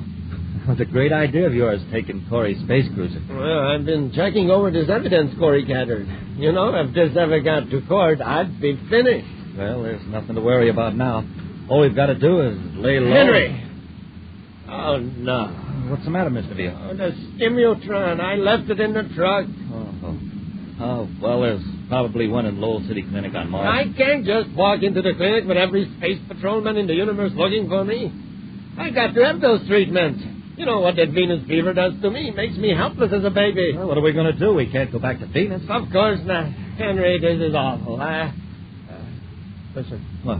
I thought I heard the compartment door close back out. Oh, you're just nervous. Relax, Mr. Veal. You'll think of a way to get those treatments. Sure. I just got to. Buzz, Happy, I hope you won't be angry. What are you doing aboard? Well, I thought Mr. this Veal. was... It's the girl we saw at the hotel. Shut up, Henry. All right, miss. What are you doing aboard our ship? Your ship? This is Commander Corey's ship, Mr. Vio. You know who I am. You have the advantage of me, Miss Carlisle. Carol Carlisle. Secretary General's daughter. That's right, and I demand you return your ship to Venus immediately. That's impossible. We can't keep her with us, Mr. Veal. She's dynamite. The smartest thing for us to do is drop her off somewhere and be sure she's safe. Yes, I know. You're right, Henry. But if we do, we're running a good chance of being captured. Why did you have to spoil everything by being aboard? I had some information to give Commander Corey about you, Mr. Vio, and your friend Bob Henry. I was going to tell them where they could find you. Well, your attempt at playing detective has put you in a delicate position, and me in a dangerous one. Can't let anything happen to her, Mr. Veal. I'd say it's worth the risk to see she's returned safely. Wait a minute. Maybe this is a break for us after all. Some break. We can get this girl off our hands and still have a chance to avoid being captured. Henry, we'll go on to my hideout on Mars. I know how we can contact Corey without the risk of being captured.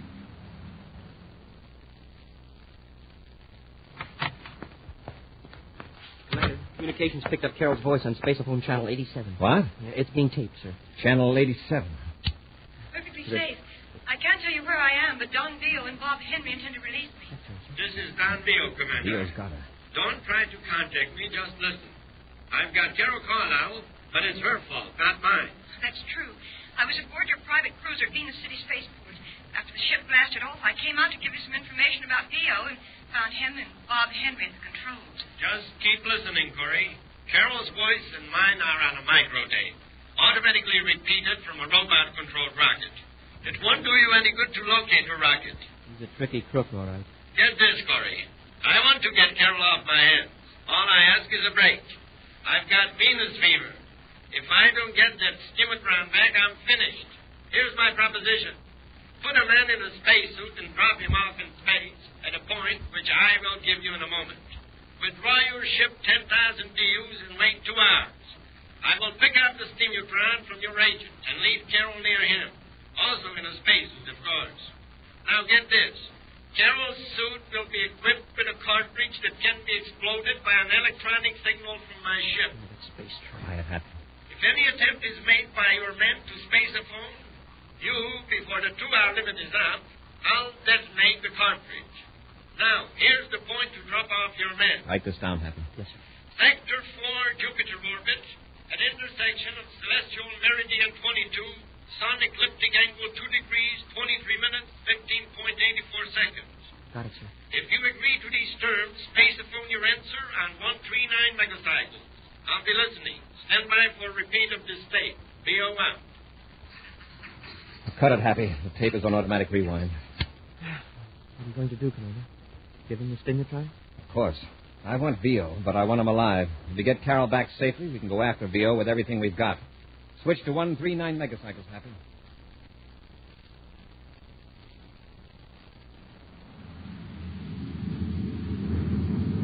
As I computed, Happy, this is the location VO specified. I'll reverse rockets and stop the ship. Right, sir. I'll get into my spacesuit.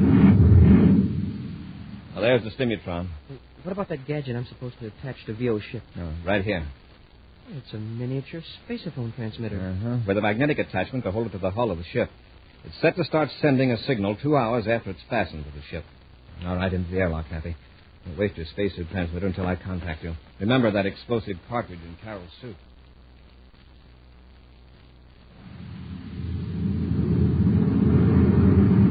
Commander Corey aboard Terrified, calling Cadet Happy. Come in, Happy.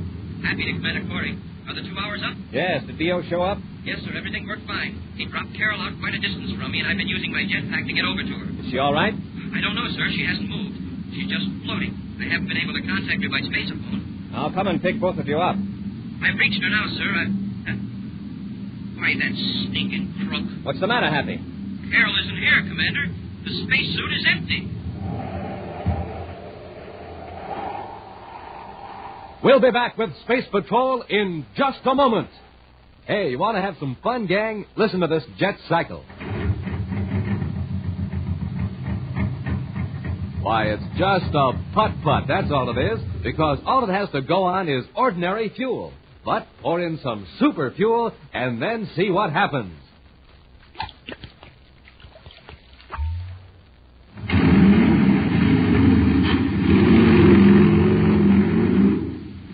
Wow, that jet cycle is supercharged now. Yes, sir, when it comes to supercharging, there's only one answer: super fuel.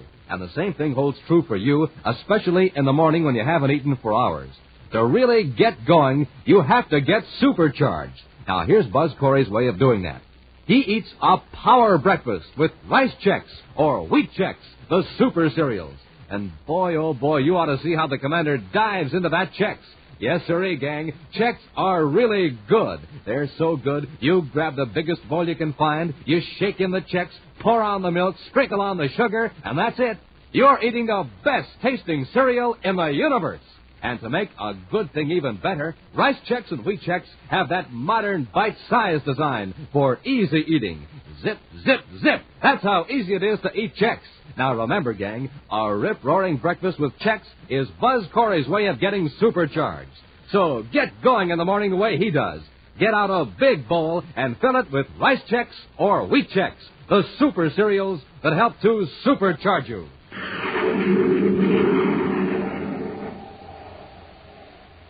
Commander Corey and Cadet Happy have followed to the letter the agreement with Don Vio, who promised to return the Secretary General's daughter Carol at a prearranged point in the Jupiter orbit. But instead of Carol, Vio pushed an empty spacesuit out of his ship. The commander has arrived at the scene of the rendezvous, and Happy, now aboard the commander's ship, is removing his spacesuit. That double-crossing, underhanded space rat. Vio is all of that, but now we've got to help Carol. Must have done something to her. And now he's got the stimutron. He's also got a miniature spaceophone attached to his ship. Hey, that's right. Do you think we can pick up the signal yet? Now turn on our receiver. Hey, it's working, sir. Now we can track him down. Yes, we've got to be careful. As long as Carol's in his hands, we can't take a chance on closing in on her. Oh, doggone it. Cosmic ray interference. See if you can filter it out, Happy. Yes, sir. All the times for that to happen. That seems to be getting worse. We'll keep on this vector. Maybe we'll pick up the signal again.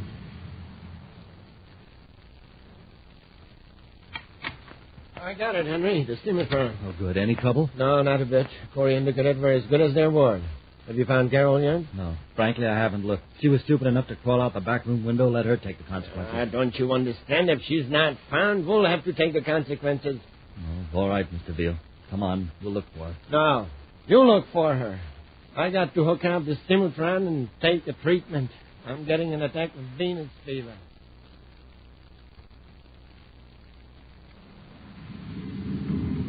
The interference is gone, sir. I've got a fix on the signal. Good. It's coming from the direction of Mars, and the source is stationary. Then Vio has landed. We'll head for Mars and locate the ship.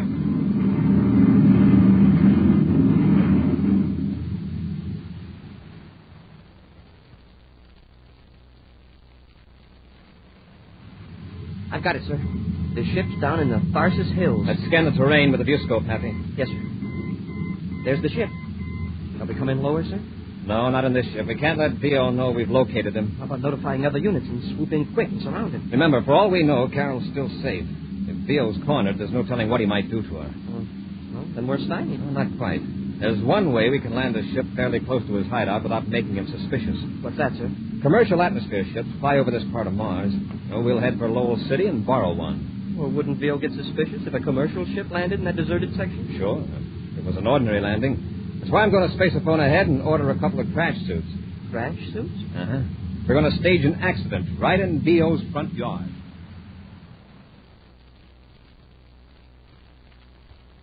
Carol! Miss Carol, I see you. Don't try to get away from here. You little fool, where do you think you're going? I thought I could get to a relay station. There isn't one for miles. Besides, you're heading the wrong direction. Now, come back to the shack. And if I refuse? Then I'll carry you back. Why don't you be sensible? When the sun goes down, you'll freeze out here. What was the idea of running away in the first place? Vio was going to return you to Corey. I don't trust him. Well, one thing's certain. You won't survive the night out here in this hill. So you might as well trust us. It's to our advantage now to get you back safely. All right. Well, now you're showing some good sense for a change.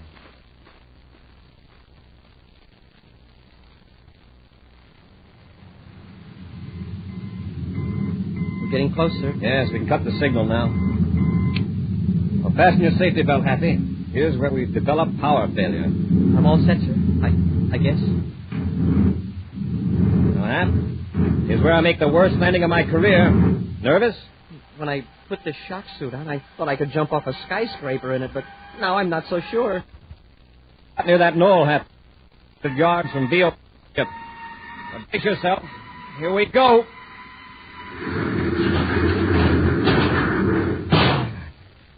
Well, here we are. Everybody out. A very realistic crash, sir. Are you all right? Yes, sir. Except I can't move my right foot. It's caught in the wreckage. Was it hurt? No, sir. The padding of the suit protected it. It's just wedged in. Vio and his partner will be running out here very soon.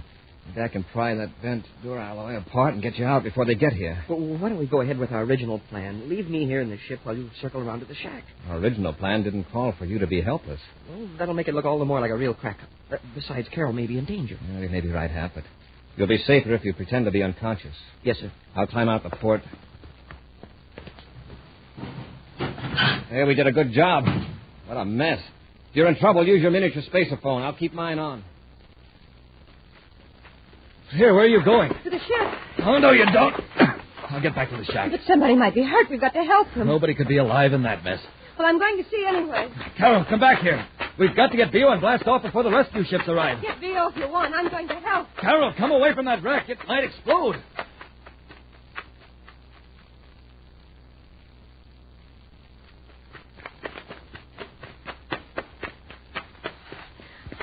Oh, pilot.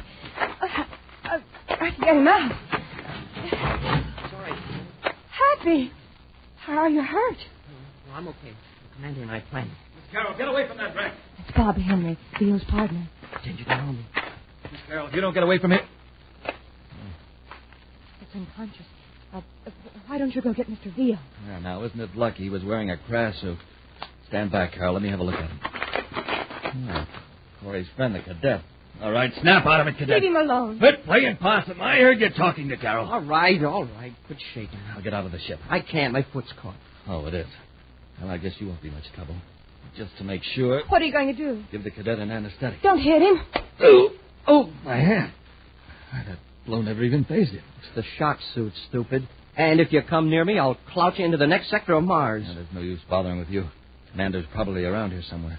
I've got a way to handle both of you. What are you going to do? Plant this cartridge in the wreckage where the cadet can't reach it. No. Give me that. Get away. Hey, don't shove her around like that. She'll get worse than shoving around in a minute. There. Now, if I have to detonate that cartridge, Cadet, well, with all these metal fragments and the remaining fuel trickling through the wreckage, there ought to be quite an explosion. Henry, you can't do that. And it's up to you to see that I don't have to. Come on, Carol. I'll get Vio in the detonating control. And, Cadet, if Corey's smart, he'll let you stay alive to see us blast off. Go on in, Carol. Hurry up. Yeah, good work. You found her. Did you hear that crash, Vio? Yeah, I saw the ship hit the other side of the knoll. I was going down when I saw you and Carol run over. No survivors, I suppose? Too many. Vio, we've got to get out of here. Corey and the cadet staged that crash. What? Cadet's pinned in the wreckage. Corey's probably around somewhere. Come on, then. We got to get to our ship and blast off. Wait a minute.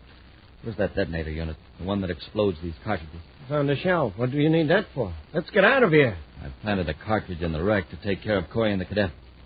Okay, now let's go. We'll have to take Carol with us for protection. Corey will send a flock of patrol ships after us. Come on, Carol, let's go. Take your hands off of me. Let go of her, Vio. Get your hands up. You too, Henry. Oh, Buzz. Hurry. We're blasting off. Put that gun away and step aside. If you don't, I'll fix that cadet of yours for good. Buzz, he means it. Henry put one of those electronic cartridges in the wreckage. And all I've got to do is press this button and transmit a signal that'll blow that wrecked ship to bits. Play it smart, Corey. Give me that gadget, Henry. I warn you, don't come any closer. One more step and your cadet's a goner. We'll see. Right, press the button, Henry. Right. Oh, Buzz! Sorry, I didn't think you'd make me do it. Oh, well, it was a wreck anyway. Kathy, I thought... Carol, stand back. Rush them, Henry. Carol, get out of the way. Henry, get the gun. Oh, no, you don't.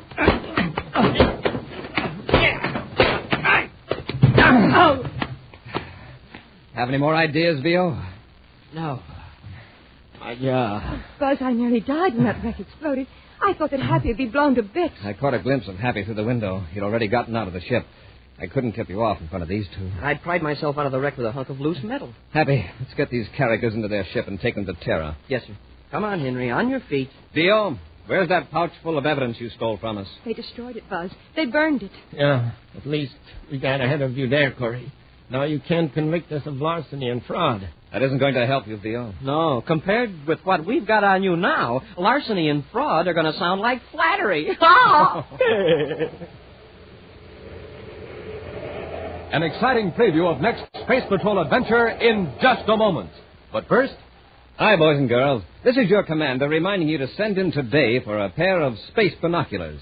Send in today because this offer is soon going to end. You see, I don't want you to get left without one of these swell new binoculars. They're an item I want every single one of you to have. I just couldn't get along without my space binoculars. And for you to be a real space patroller, for you to be one of my own gang, you should have a pair of official Space Patrol space binoculars, too. So don't get left out. Send for your space binoculars today. They make everything in the distance look bigger and clearer. You don't even have to hold them. Just slip them over your head and a strong elastic band holds them snugly to your eyes. You can study birds in the trees, spot planes in the sky, read faraway signs, see who's coming up the block, and do all kinds of other things with them all year long. Yes, sir, they're the real McCoy. 4-power space binoculars exactly like mine. Big plastic binoculars, 5 inches long and 5 inches wide. When you wear them, they stand out from your eyes 3.5 inches. So you see, they're not flimsy celluloid goggles or a mask. Now, don't get left out. This is the biggest value we've ever offered, and the offer soon ends. Captain Dick Tufeld, tell the gang how to get their space binoculars. Buy a box of Instant Ralston. Then, with your name and address, send 25 cents in coin and an Instant Ralston box top to Space Patrol, Box 686, St. Louis, Missouri. This offer good only in the USA and may be withdrawn at any time. Gang, if you don't agree your binoculars are tops, return them and we'll return your money. That's Space Patrol, Box 686, St. Louis, Missouri. And now, an action preview of next week's exciting Space Patrol adventure. Buzz and Happy have descended into a canyon on Venus to rescue a wounded space pilot. As they reach the injured man, a flash flood roars down the river, piling water up behind the dam above them. We gotta get him out of here quickly, Happy. The water's rising fast. Once we get him to the lake, we shouldn't have any trouble carrying him to the top. It's a landslide. Press close to the dam and keep your head down. Smoking rockets, that was close. Hurry. We gotta get him up the path. There may be another landslide. Commander, look up there. Most of the ledge is swept away. We're trapped.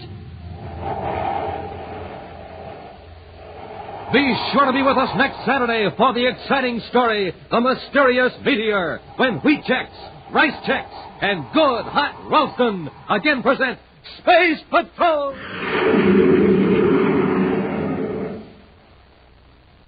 This is Commander Corey congratulating a great organization on its 43rd birthday, the Boy Scouts of America.